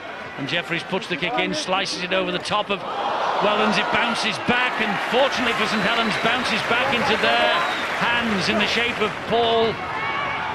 Stephen Tyra. Well, let's go down to Bill. We saw Matt Cook going off the field and straight up the tunnel. What's the news, Bill? It's a cut to the hand, it seems, for Matt Cook. It looks as though it's a split in the webbing of his hand, which is really painful. Happened so very suddenly. Went in for a tackle. Next thing, he's coming off with blood pouring from his hand straight up the dressing room. I have to say, I was just a few feet away from Bulls coach Steve McNamara, who's right down on the sidelines. The speed with which they reacted to that situation was very impressive. Cook's injured, get him off, Kopczak on, Finnegan second row, Kopczak out there. It all happened in a blink of an eye. The kick from Long is fielded by Michael Platt. This is the Bulls' real effort to win this game. I think if Saints score next, it will be too much for them to come from behind. But whatever they hang in at this point, and there's still life and energy in them, they have a chance. They've really got to take advantage of any possession they get over the next 5 minutes, and yet maintain their concentration in defence when they have got the ball. Paul Sculthorpe taking a breather on the sideline as Kopczak works the ball up the middle. Tackled by Paul Clough. Ball goes out wide then to Shontaine Harpy. Long is after him and he gets down round the ankle, but Harpy gets the ball away to Harris, who finds Tajulala, who is grounded by Cunningham. Harris again. A dab over the top from Harris, and Wellens is after it and claims it. Wellens will begin the counter. Gets as far as Graham, still going. Gets away from Halley. Halley second time though. You love it here when this fella gets hold of the football. So difficult to put down. Leon Price has made the break. Wilkins on his inside, and Wilkin will go over. It's his second try tonight, and Wilkin right behind the posts. That's what they're so good at. They turn defence into attack in the blink of an eye. Wilkin with the try for St Helens. Well, he's had his unhappy times against Bradford in the past as John Wilkin, sent off against them twice, last July and in 2004, both at Odsal. But 2 tries tonight will banish the memory of all of that. It can be such an unlucky game. It came off the post and it was Tyra that came up with it. He could not believe it. He knew that the build-up was good, and then they just concede this. He's had a wonderful match, this fella, Leon Price. He's done a lot of hard work. A substitute forward, in my opinion, tonight. The break was superb. He kept his composure. He knew that this fella was back on the inside. And John Wilkin raced underneath the sticks. Surely this will be an easy extra 2 points for Sean Long, who was looking for that elusive try. Eddie was talking about it earlier. But from bang in front, he won't make any mistake and doesn't. And it's 28 points to 14 now to St Helens. We mentioned Stuart Field and we mentioned Leslie Vinacola. We've mentioned the fact that Shontaine Harpy's disappearing. They also, of course, lost this fellow, Bradford, Leon Price, a man who won a double in his time at the Bradford Bulls. He bowed out with a man-of-the-match performance for Bradford at Old Trafford in the grand final, but he has come alight at St Helens in his favoured number 6 jersey, hasn't he? He made it quite clear, didn't he, whilst he was at Bradford. He did not like the fact that he'd been moved around, centre, wing. They've tried him all sorts of combinations, and that's out on the full. That is a bad error. That won't help. But the point I'm making, Justin, sorry to interrupt, is just that Leon Price has come here and he's actually become a better player. Well, the great thing about Leon Price is he's fantastic. He takes the line on, he carries the ball, as you said, like a forward. And I suppose one of the great attributes of St Helens and Leeds, I suppose, in the competition at the moment is their transition. You know, most teams are very good from set plays, from scrums, from taps, from kickoffs. You know, they've got their systems sorted out. But when you get that ball from kick returns and being able to, you know, change from defending to attacking, St Helens are one of the best, and that's why they can put you to the sword. They defend so well, then get the ball, and they'll put you to the sword with a great try, just like we saw then. Oh, and Long was nearly through then for another. That's Finnegan with an important tackle. Cunningham fancies one, and he gives it to Roby instead. And the ball finds its way eventually into the arms of Tyra, and Tajilala has pinched him the ball down and has pinched the ball off him. What a good effort. Oh, that was dodgy. Kopchak just pulled it in at the right moment. Good work from Tajilala. Now a break from Ben Jeffries for Bradford. He's got Dave Halley with him on his outside. Halley has got the pace to get round Wellens and scores for Bradford. They're not done yet. Wonderful break from Ben Jeffries, and Halley is so quick. The Welsh international. He's been on the wing, he's been at full-back for 8 times this year. He only made 10 appearances in 2007. But boy, that's a great try for Bradford. That'll breathe life into them, and well done, Tajilala. Pinched the ball straight from it. They were caught napping a little bit, St Helens. They were slow to get themselves sorted out, and full credit. Craig Kopchak just made he got to it, and they were a little bit light on their left-hand side. Beautiful angle run there from Jeffries. Look at the speed. Super stuff. Now notice how Jeffries was looking on the inside, trying to convince Paul Wellens he was looking for the inside support. But when it mattered, he switched ahead to the right-hand side, and Halley had the speed. Tremendous try. Yes, a great try, and it will be even greater if Paul Sykes adds the extras here. Arguably Bradford's most consistent player this year, back at the club on a 2-year deal, formerly with Harlequins, and he has kicked the goal. 6 great points there for Bradford. They're back in the hunt, 28-20. Super stuff. You can see the Court Melly out there. He had the break, he had the speed. Look, he's looking inside. No, I'm not. Going out wide. Halley, great finish. And the conversion, an extra bonus. Still not done, as Eddie's mentioned. It's been a cracking game. It has. Bradford never say die. Skimming little kick-off then that Finnegan had to deal with, and did. Good defence from St Helens. Price, Wilkin and Cunningham. Plays the ball to Halley, does Finnegan. Here is Platt, now Kopchak again. Harris once more, over the top of Langley, finds Solomona, he's the go-to man. Here is Harpy, and Tajilala's outside him. A little stumble, Jeffries is on Tajilala, and Harpy's inside. He took the wrong option. Shane Harpy has taken the wrong option.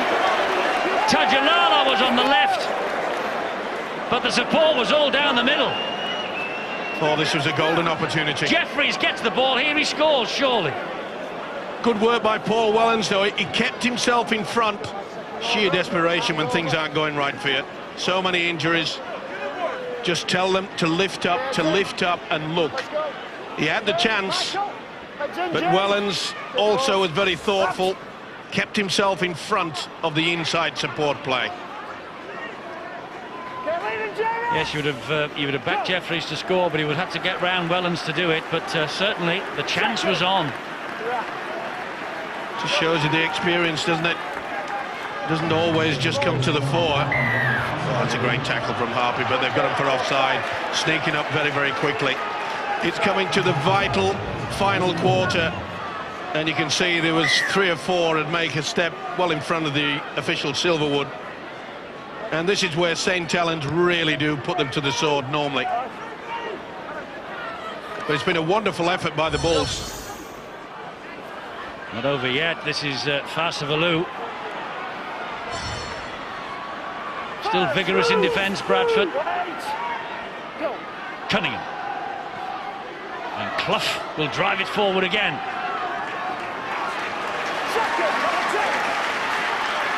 Cunningham waits dummy half again. Finds Sean Long. Long gives it to Leon Price. Good hit by Sykes, but he gets the ball away to Wellens. Important tackle up by Finnegan. Quick play the ball though. Bradford all at sea. Hargreaves for the Saints. Bradford were all over the place in defence then. And that is Bryn Hargreaves' first ever try for St Helens. What a story for this fellow, and what a success story for Daniel Anderson. He plucked him out of Wigan, and he has turned him into a first-team regular. Bryn Hargreaves, first ever try for Saints, and a timely one. But what about the run from Cunningham? He was quick to the play of the ball area, and before they could get themselves set, he knew that the short pass to the big fella Hargreaves was going to take him over.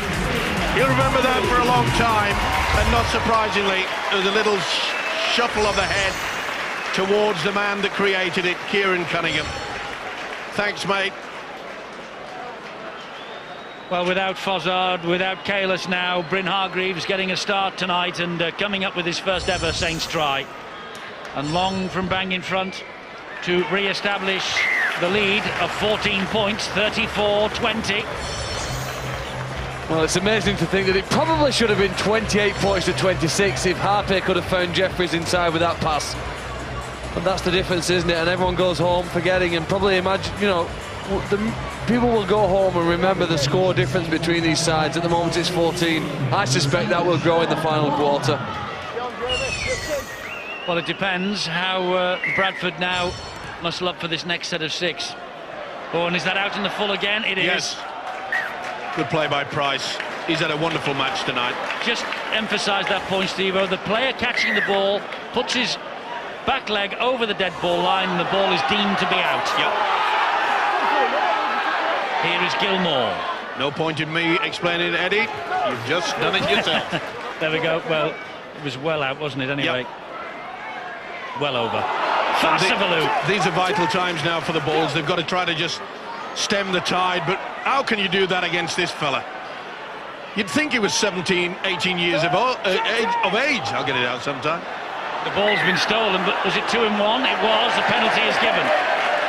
I think that was very crafty by Kieran Cunningham. He knew they were fighting for the ball, and he just waited for the second man to come in, and I think he released it, you know. Yeah. Very crafty play by Kieran Cunningham. Here is Price. Now it's Talau. Jeffries round his ankle.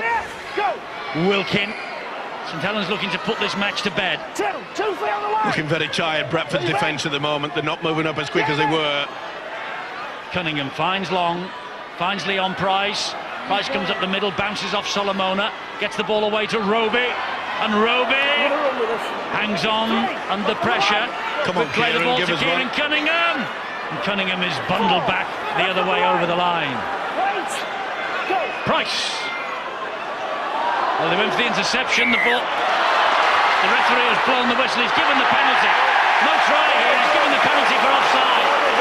Well, surely they... No, he blew the whistle and gave the penalty for offside. Oh, was it? Well, earlier in the season we were having all sorts of advantage, weren't we? 4 and 5 tackles, I remember. Well, this is the 4th warning Bradford are on now. Yeah. That should have been given as a try. Well, they couldn't, Steve, because he blew the whistle. Immediately the ball was flicked up in the air. The point that I'm saying, all right... They're all offside, there's no question. OK. He blows the whistle, OK. I know what you're saying. I know what you're saying. Early in the season, we let it go and go and go and go until try-scoring opportunity had disappeared. Yeah. And now they're changing. Well, you two didn't like it. No, I know I didn't like it. I'm just making the point that they change it. When you said you two, you were looking at cross eyes at him, were you? Then you could see double, is that right? I'm big enough for 2. Here is Leon Price. Can St Helens get the try? They believe they've just been denied. Wilkin. Well, that's going to be a sin bin. Yeah, there's got to be. They've been warned 4 times. And who is it? Simon Finnegan.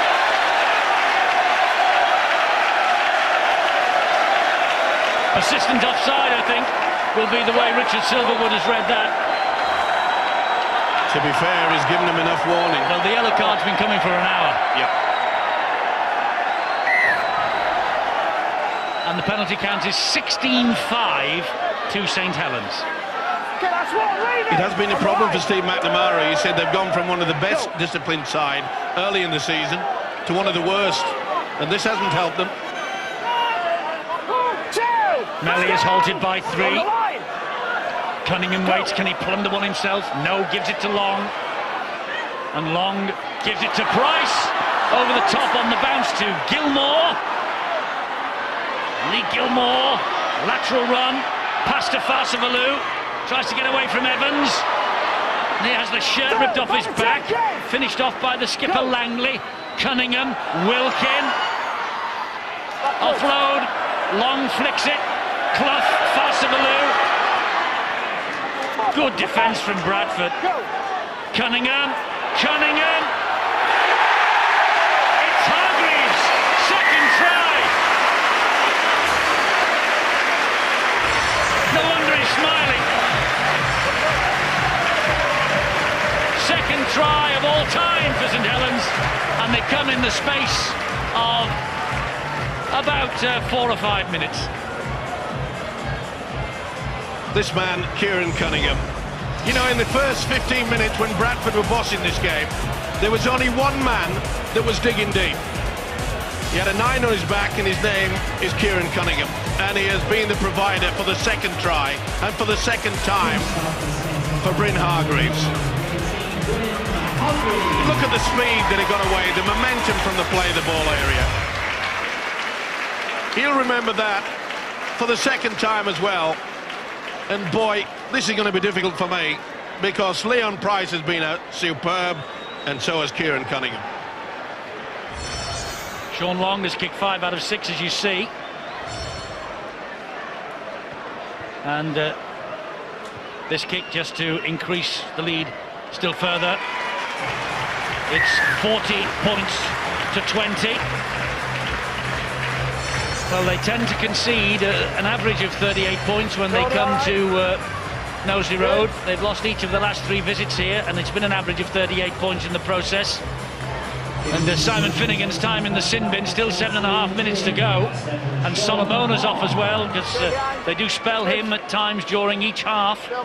And this is going to be a hard 7.5 minutes for the Bulls, Justin. Yeah, definitely. Not often do you see front rower scoring 3 tries in a game, 2 by Hargreaves and 1 by Graham. Fantastic effort by the props there. They'll be very happy to get on the scoreboard. But don't they play with energy, St Helens? Every time they get a fast play of the ball, Cunningham gets out. They've got a wave of players, and behind that wave of players, they've got Long and they've got Price on the second wave. And then they come at you, and they keep coming at you. It's so hard. It's like a tidal wave. And Hargreaves, again, hasn't he got some confidence after those 2 tries? And he's playing great guns like all the forwards are for St Helens. That's hacked forward by Wilkin. Halley is after this. Halley collects it. Did well there. He did. He dropped that, Paul. Well, he did. It was an instinctive kick, wasn't it, from Wilkin? I'm with you. I think he dropped it, but he got it. I've seen that giving us a knock-on and the play back 20 metres downfield sometimes. He got the boot to it in time. It looked impressive. I'm with you, Phil. This is Jeffries. Bradford won't turn this in. If they can get through the next 6-7 minutes or so with 1 man down and only 20 points adrift, they might fancy their chances of a late comeback. But what a night for Bryn Hargreaves in the tackle there. 36 games, he doesn't score a try. Then he gets 2 in 6 minutes. Who wants that? Well, he will, your man, Bryn Hargreaves. He'll take control of the situation. Down to Bill, more news. You saw Matt Cook in the tackle there for the Bradford Bulls. He is back out, that right hand heavily strapped. He caught a stud, it sliced open the palm of his hand. He's had 6 stitches in it, and it is heavily padded. We've got to be brave to play this game, but what about that run from Melly? Oh, incredible. That's good work, though, from Tadulala. Spun Gilmore to the ground. Oh, it's a penalty, and in the ruck. Well, they're getting caned tonight, Bradford. Yeah, and as I mentioned before, Eddie, the Steve McNamara just can't believe it. And you saw there, Tadulala knocked the ball away. It is not as though the official is making them up. It's there for all to see. Here's Farsavaloon. Look at the penalty count against Bradford, 17-5. That'll be as much concern to Steve McNamara as that scoreline at the top of your screen. My word. Roby! There's another.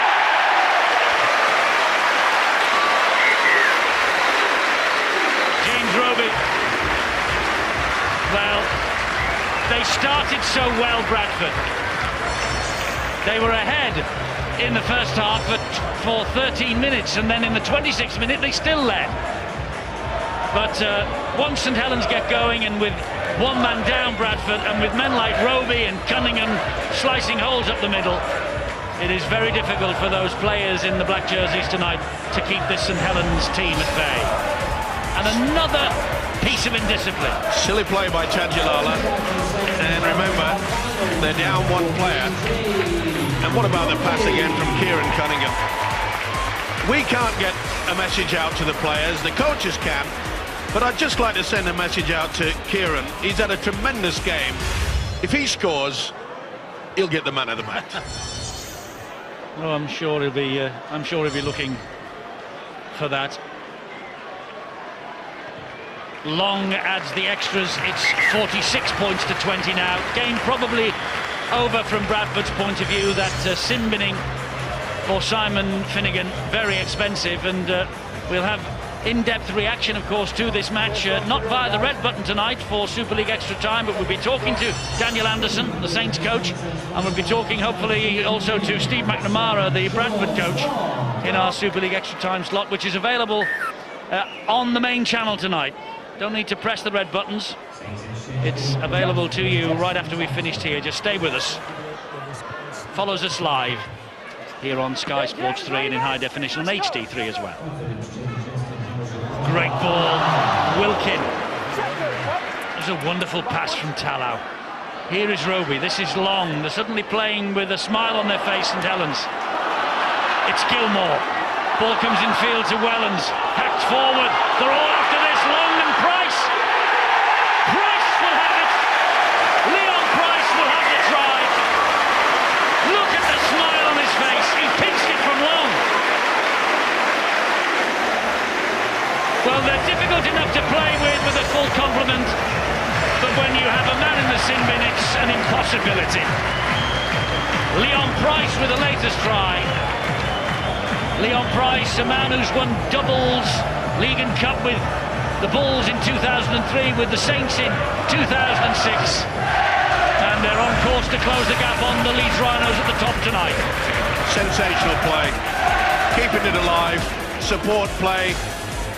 Gilmore says, let's go back on the inside. He could see there was no one at home. Long and Price could as well. Price said, I'm just a touch faster than you, Sean. Poetry in motion. And what about the referee's fitness? He was there just as fast as Liam Price was.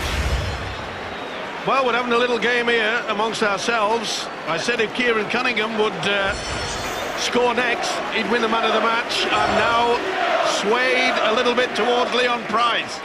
But there's still time to go for Kieran to snatch it. Sean Long underneath the sticks. There's 2 more points for St Helens. 52-20 now. No disgrace, Justin, to come here and concede a scoreline like that. No, definitely not. It brings back memories from last week. Not very good ones, but yeah, they are on fire. They're a fantastic rugby league team. They're playing great, attractive rugby league, and they're just so skillful across the park. We've mentioned Cunningham, we've mentioned Roby. You know, Gilmore had a nice hand in that try. Paul Wellens has had a good game tonight. They've had 17 contributors, but you know, Bradford, they need to be congratulated as well. They found touch there, so they're going to get a scrum feed and a chance to attack the line. But Bradford haven't given up. Yeah, they've been one man down, but gee, they've given it all tonight. We've documented how much they're down on some of their key players, but you know, they haven't given up tonight. They need to be given a pat on the back because they come across a very, very hot St Helens side tonight. Indeed so, and you might have caught a glimpse that Kieran Cunningham is off the field at the moment, so it looks like his chances of man of the match have gone. Well, there's still time. Knowing Daniel Anderson, he may have got the message. Keil Carlisle comes on for his Super League debut. Second, get square. We have big raps on Keil Carlisle, on the bench against Leeds, but didn't play in May. Here is James Evans. Evans trying to go inside. A couple of players there, Tyra and Price. Now can St Helens keep this line intact? Jeffries was forward, the pass. Yeah. Just a lack of concentration. He knows it's been a tough day at the office and just slips out. No doubt that Matt James had overrun it. He knows it too. And it's times like this when you look at the clock and say, oh, let's hope it goes a bit quicker than that. It's been a real lesson from St Helens there. We posed a question, Phil, midway through that first half. You know, had Bradford poked the stick in the eye of this St Helens outfit? It's looking that way, but it really, the scoreline does not reflect what Bradford have done, does it? I'm not sure I swing both ways on that at the moment. I think that the 52 points, I think Saints have got so much class and ability that they have, you know, they can, whenever pressured, come up with some points. You're never able to select when you come and play St Helens here, but I think coming in June on a nice clear night is probably the worst time of the year to come. Saints are at their best in these conditions and this time of the year. And just an indication of how all of the players are playing close to potential. Sean Long has been successful in 19 of his last 20 kicks at goal, if you go back over the last 3 games. It shows that they've lifted the standard here now as we've gone past the halfway phase. Indeed so, and this won't make particularly good listening for Bradford supporters, but they have now lost 4 in a row for the first time in the Super League era. You have to go right the way back to January 1996 in the final abbreviated winter season, just before Super League began, for the last time that Bradford lost 4 league games in succession. Troubled times. Massive match next Friday, Leeds Saints. It's available here on Sky Sports, Sky Sports 2 and HD2. Wilkin. Oh, into the arms of Finnegan. He's had a breather. He's been in the sin bin. Oh, that's play on. It is, and Leon Price has it back for St Helens. Oh, and he gets it away to Roby. Here is Gilmore. Great work there from Chadjilala. The St Helens fans are loving this now. Skillful flick pass wide. Gardner in touch. Well, the Super League top try scorer has not scored tonight. He had the opportunity there, but I just had a feeling that the final pass from Sculthorpe was slightly forward. We saw the skills last week, didn't we, for Matt Gidley, who sent this fella in for a hat-trick. Scully nearly provided it.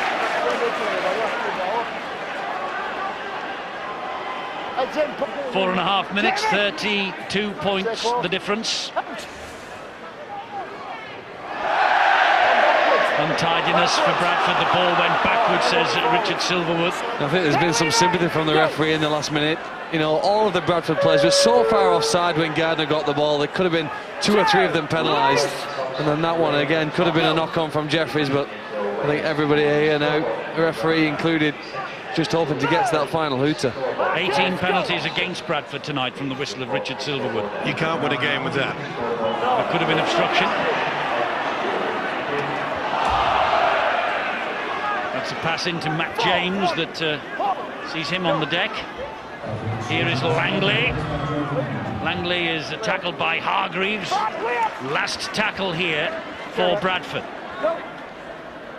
It was Carlisle. Up it goes from Sykes, straight up in the air as well.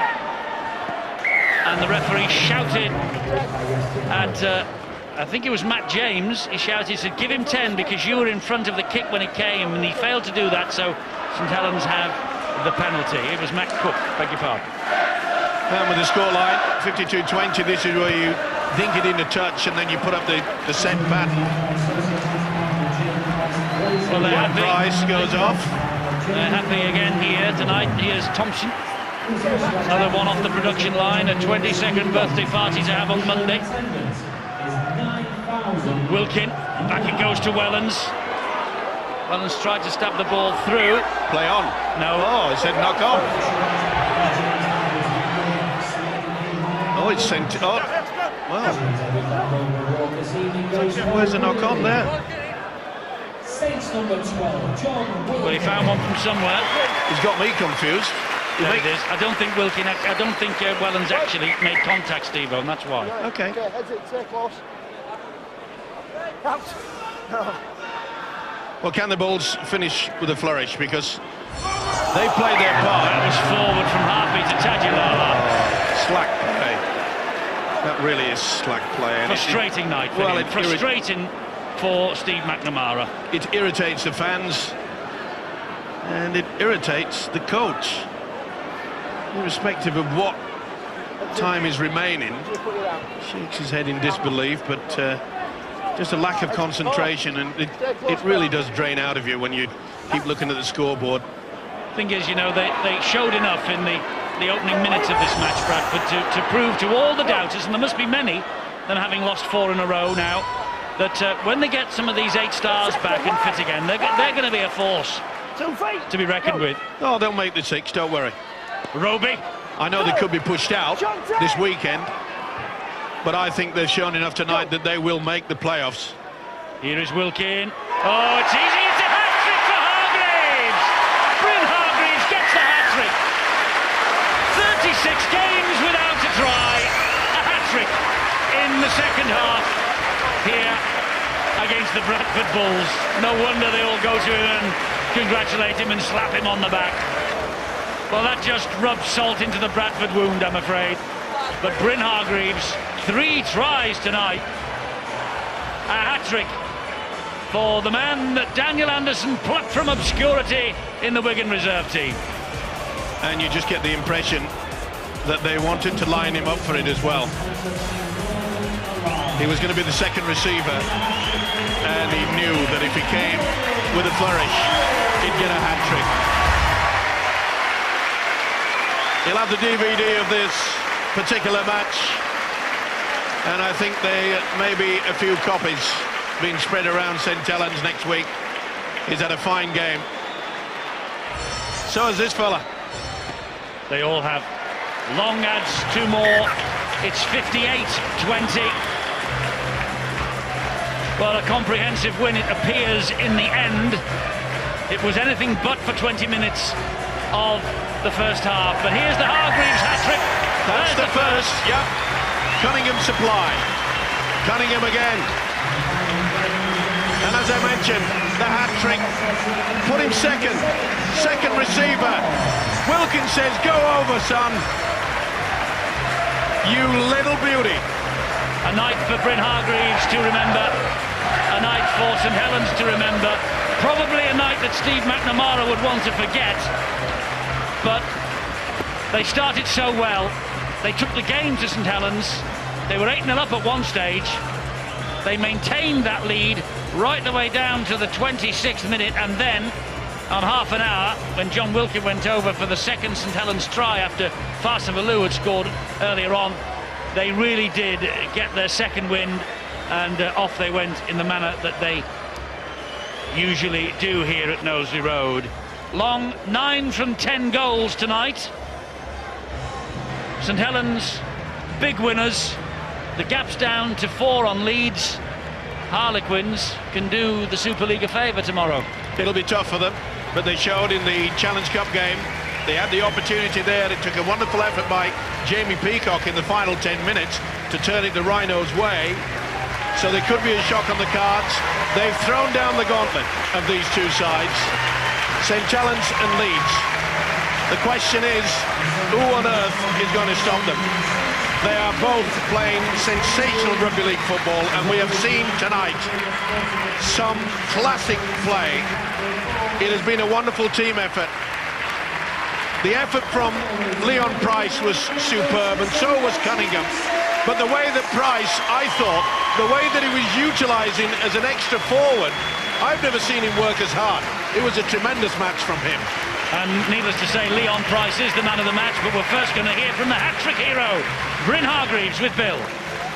Bryn, you probably deserve a bottle of champagne for your first ever hat-trick as a professional. I know, it's absolutely insane. You don't expect any of them as front rowers, but when you're running outside to people like Kieran Cunningham, yes, you put yourself in the right place and you can expect them kind of things. You wait for your first try for Saints and then 3 come along at once. I said to Longy, I said they're like buzzies. He'll understand buzzies, being from Wigan, but yeah, it's absolutely insane. like I said, you put yourself in the right place, and I've done all year. And like I say, it's not all about scoring tries for me, but an hat-trick's something special. I remember it for a long time.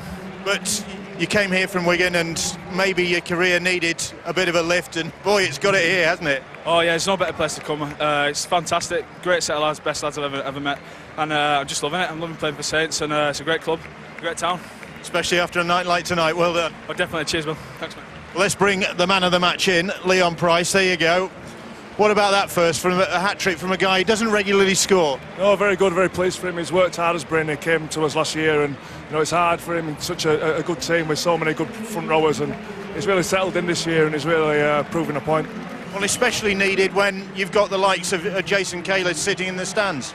Well, that's the mentality at Saints, is that when we've got 3 or 4 international players out, we can bring some younger lads in, and they'll do a great job. We've seen young Sam came in tonight. We've got 4 or 5 others that can come in and really play when we're under pressure. Now that scoreline, look, an emphatic scoreline in the end, but certainly first half, were Saints below par a bit? No, I think Bradford, we've got to give credit to Bradford. They came out of the guns very quickly.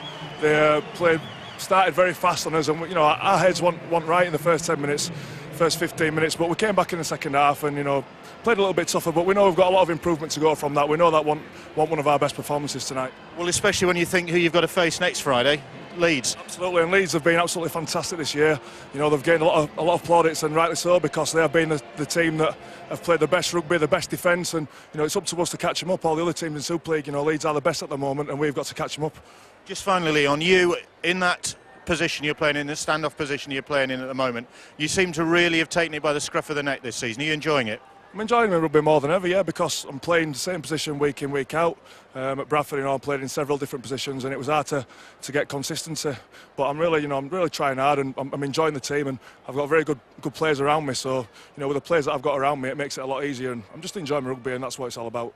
Well, just finally, you get £100 to give to a charity of your choice. Where's that going to go? Yeah, I'll give it to the Benevolent Fund. I know in Rugby League we try and do what's best for them, and I'll give it to them. Thanks, Leon. Thank you. Cheers. Nice sentiment, and a prize, a Man of the Match award that's richly deserved. Look at the scoreline, 58 points to 20, and Leon Price has just said in that interview that they're not really playing as well as they can. Lord help them all, if that's the case. There's the table, the gap's down to 4 points. Leeds are in the capital against Harlequins. Tomorrow it's live on Sky Sports 1 and HD1 at 5.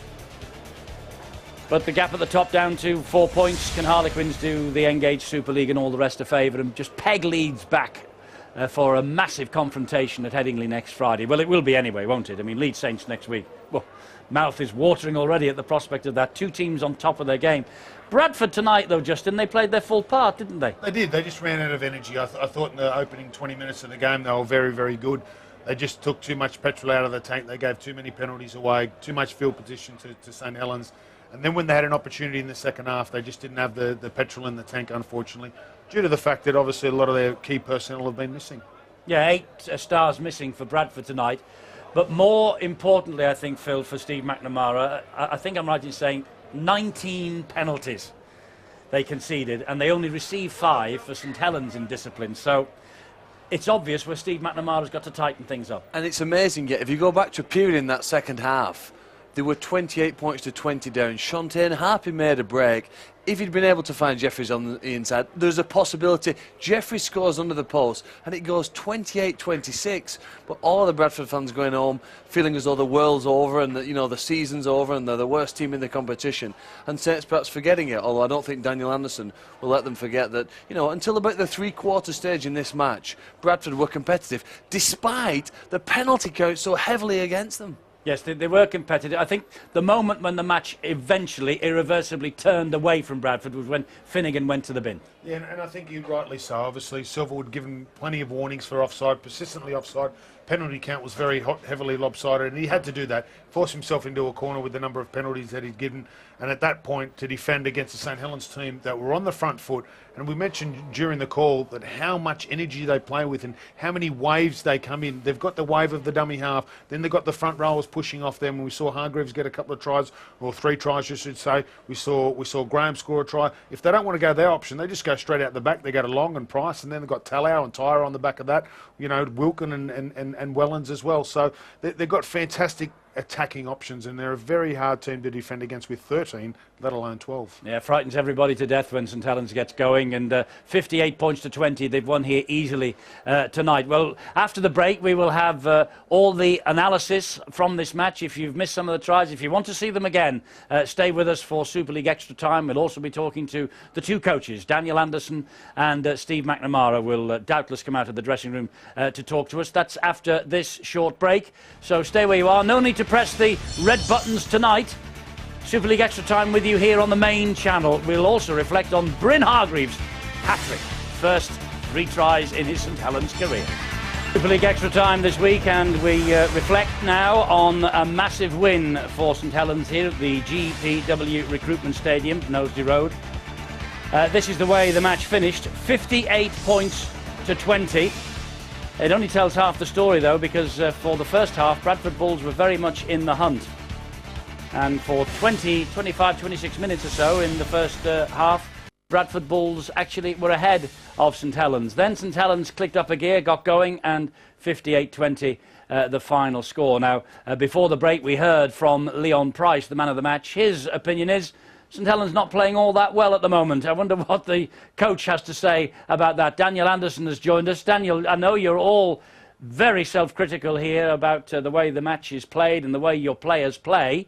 But 58-20 and you're not playing well, what on earth will you do when you start playing well? Well, Eddie, we mark hard, and, you know, for a large proportion of the game, I thought we were a little sloppy. Yeah, we've scored a lot of points, there's no doubt about it, but Bradford are decimated by injuries and senior players, and they had a lot of young and inexperienced players out there. And, you know, I thought that, yeah, as you said, I thought the first 30 minutes we were, you know, we really lacked professionalism a little bit in the game.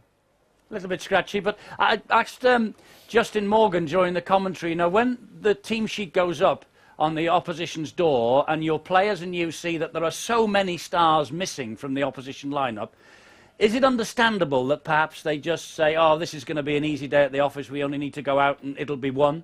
Yeah, fair call. It's hard. You're not supposed to, but I'm sure that every player did drop a gear and preparation a little bit. You don't mean to, but you know, that's obviously how we started, because we weren't really good for the first 20, 25.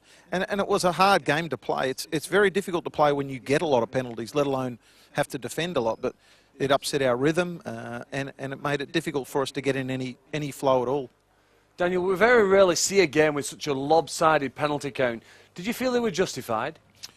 It's difficult, Phil. I'd have to see the tape. I certainly wasn't watching Bradford at all, even their 10 or anything. I didn't see any of it. I wasn't watching it. I was obviously watching our performance, as I'm alluding to, and as Leon has.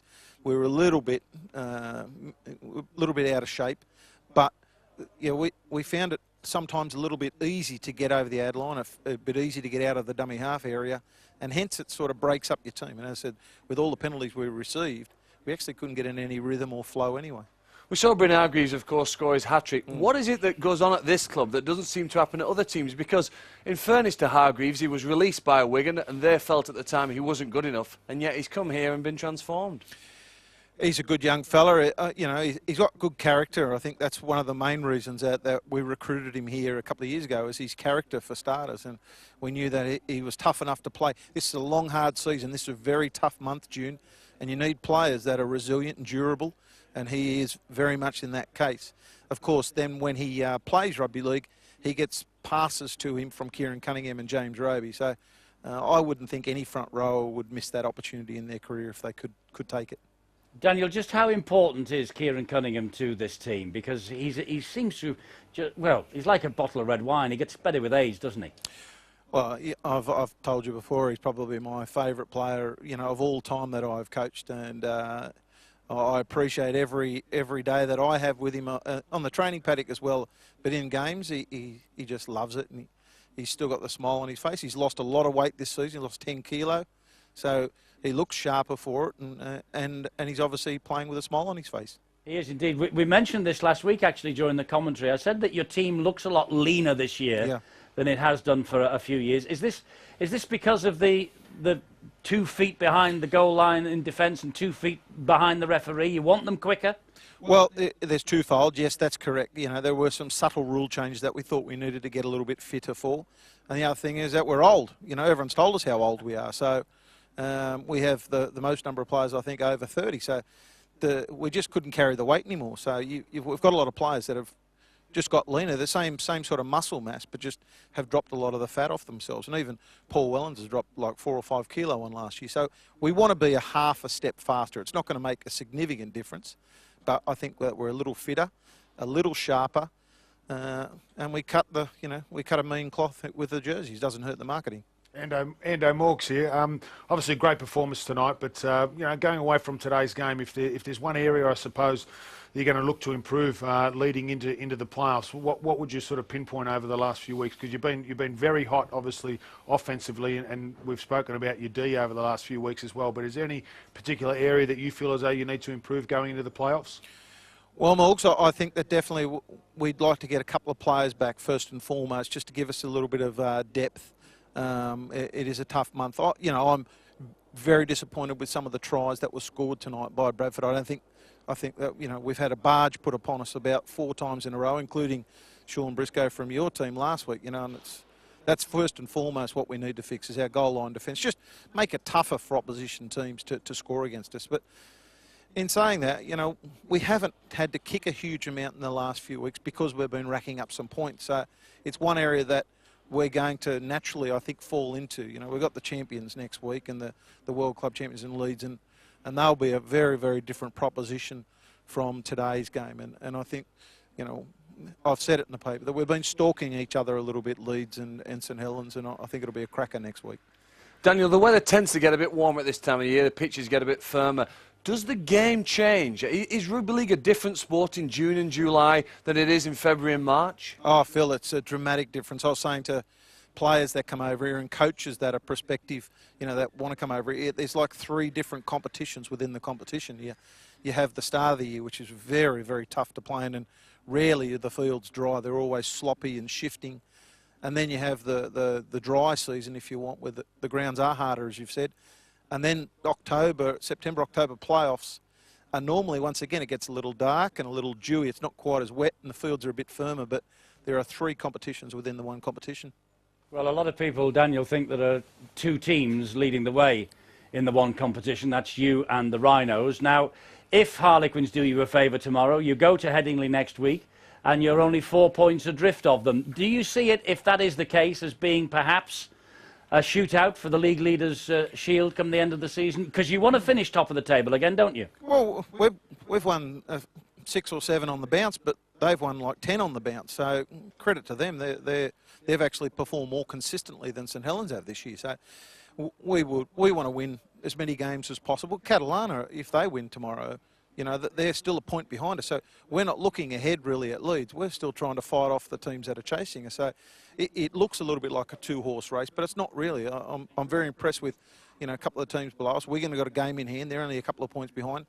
And some of the teams are going to start to build again for the back end of the year. So I'm not worried about Leeds as much as I want to play them. I think it'll be very enjoyable next week.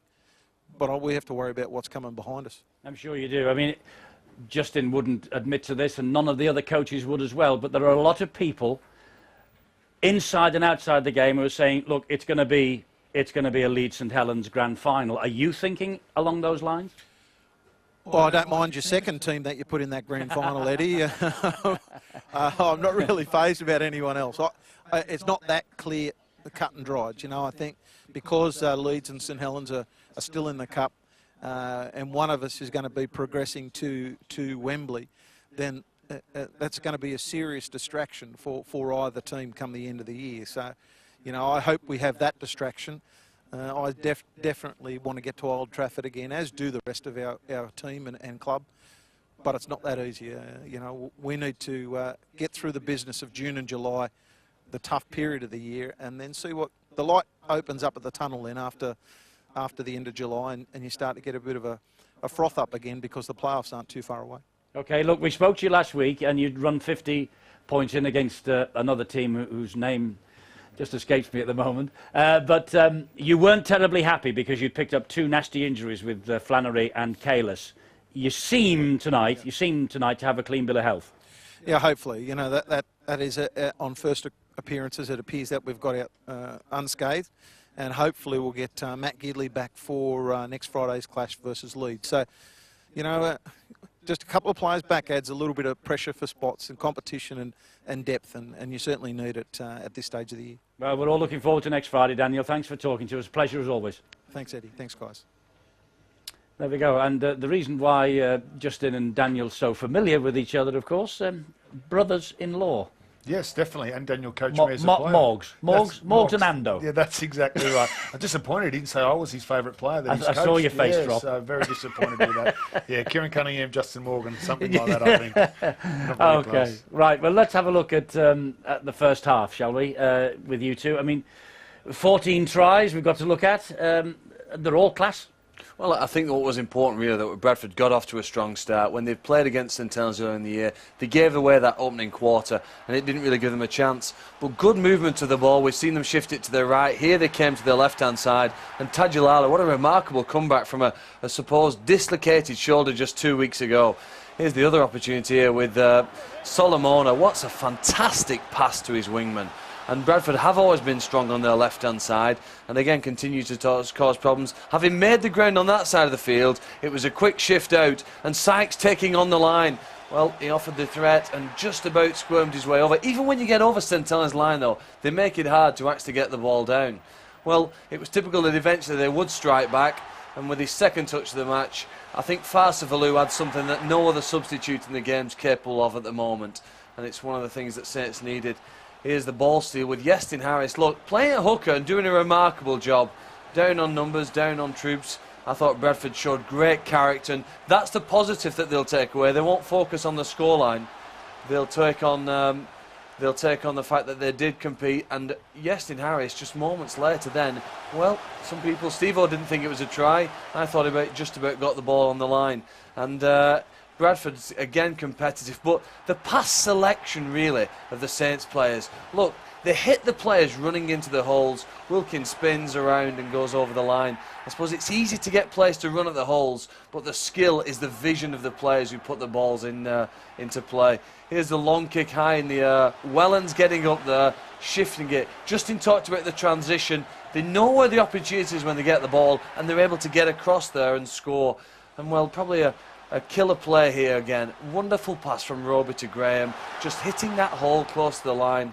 And, you know, a half-time scoreline, when you consider the number of play the balls that St Helens had close to Bradford's try line, it was remarkable just how well Bradford had defended.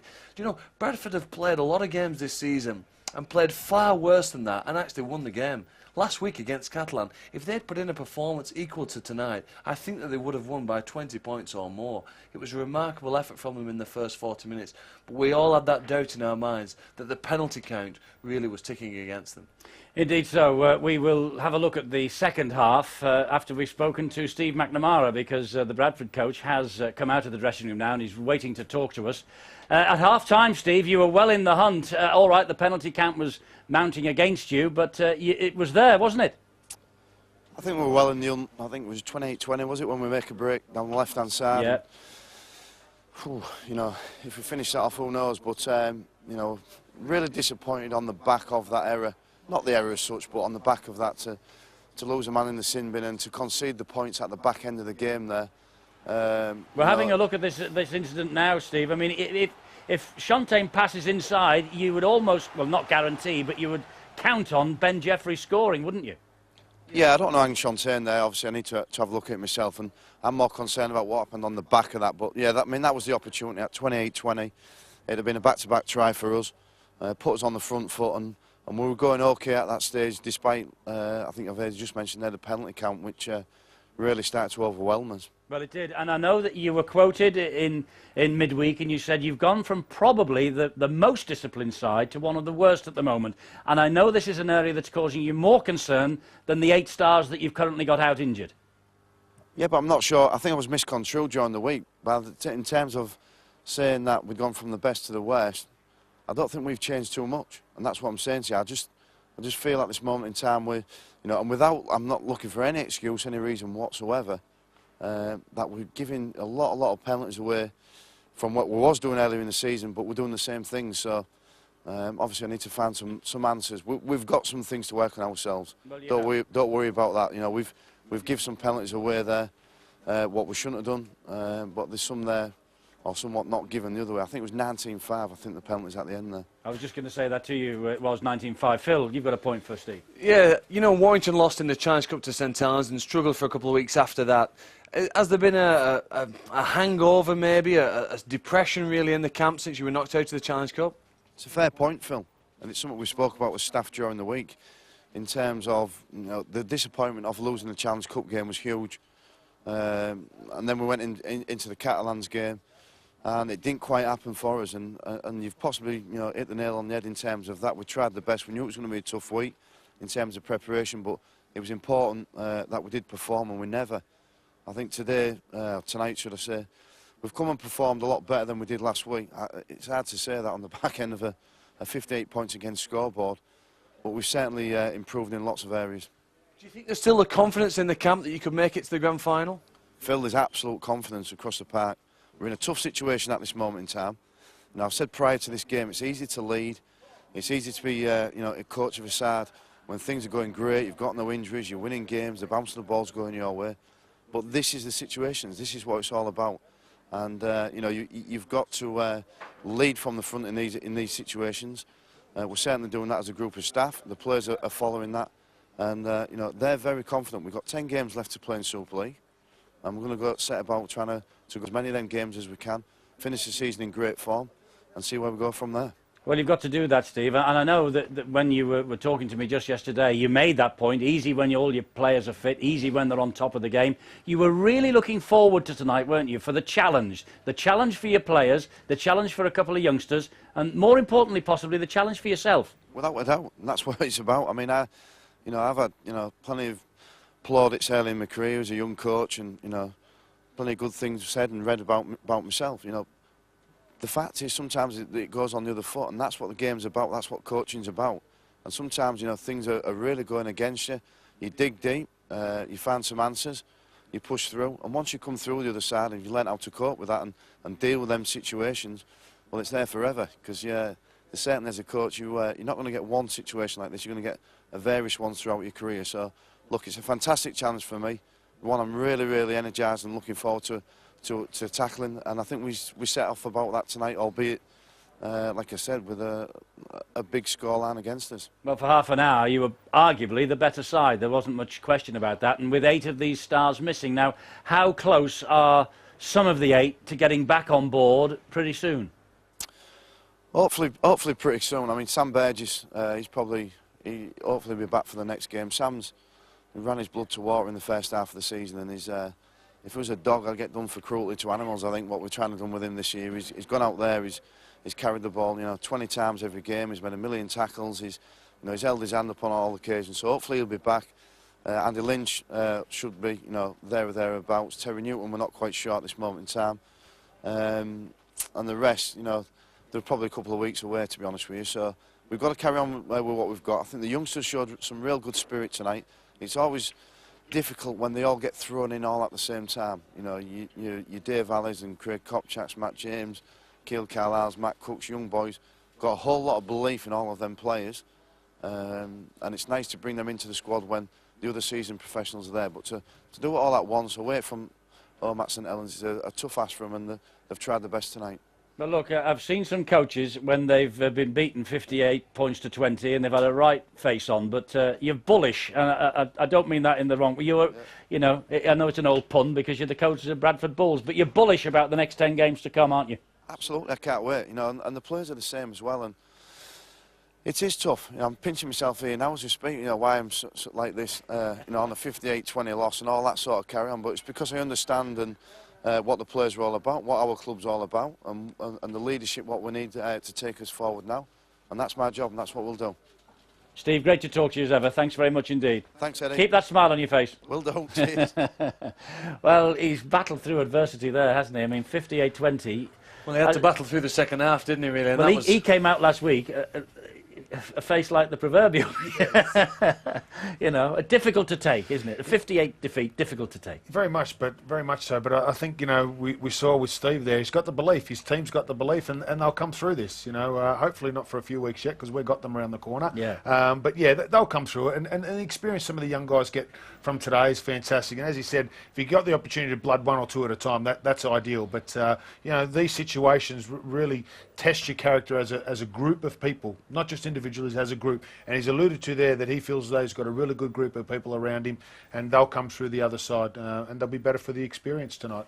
Well, they will. As we said, we're going to have a look at the second half now, and well, Bradford were in it at half-time, but they got blown away in the second half, and the sin binning was crucial. Yeah, not to the start of this half though, really. I mean, the Leon Price break here, and eventually Wilkins on the inside. We thought typical St Helens, long-range try, great speed, lots of players supporting the ball.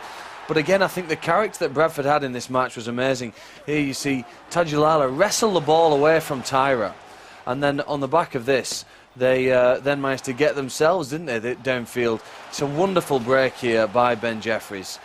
Look at that. He's one of the best players, and this is why I think there was so much frustration that he didn't receive the ball back on the inside.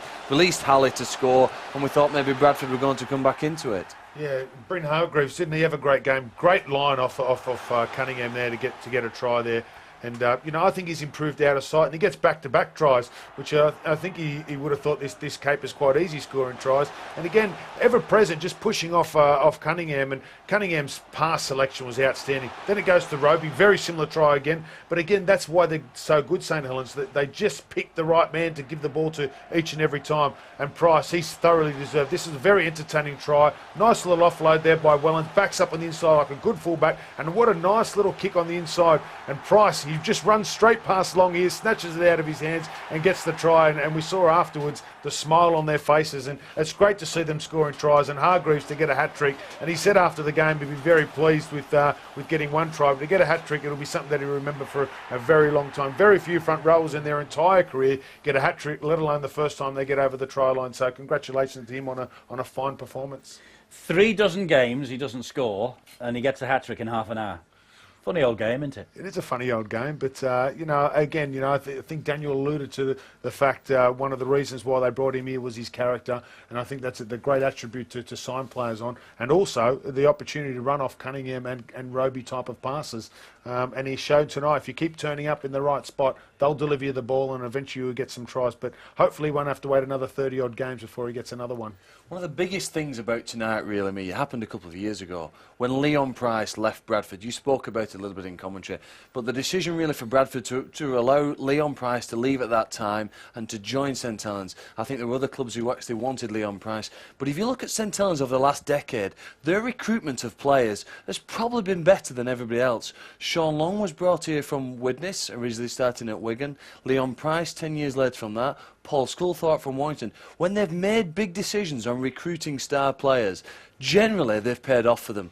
And you know what, you have to compliment the management of the club, because the current coaching staff weren't here, were they, when most of those decisions were made. Current management weren't either. No, exactly. Yeah. And John Wilkin, another example, a player playing in a lower division at the time, and from what I know, there were very few other sides in Super League wanted John Wilkin at that time, but Saints had an ability to spot talent.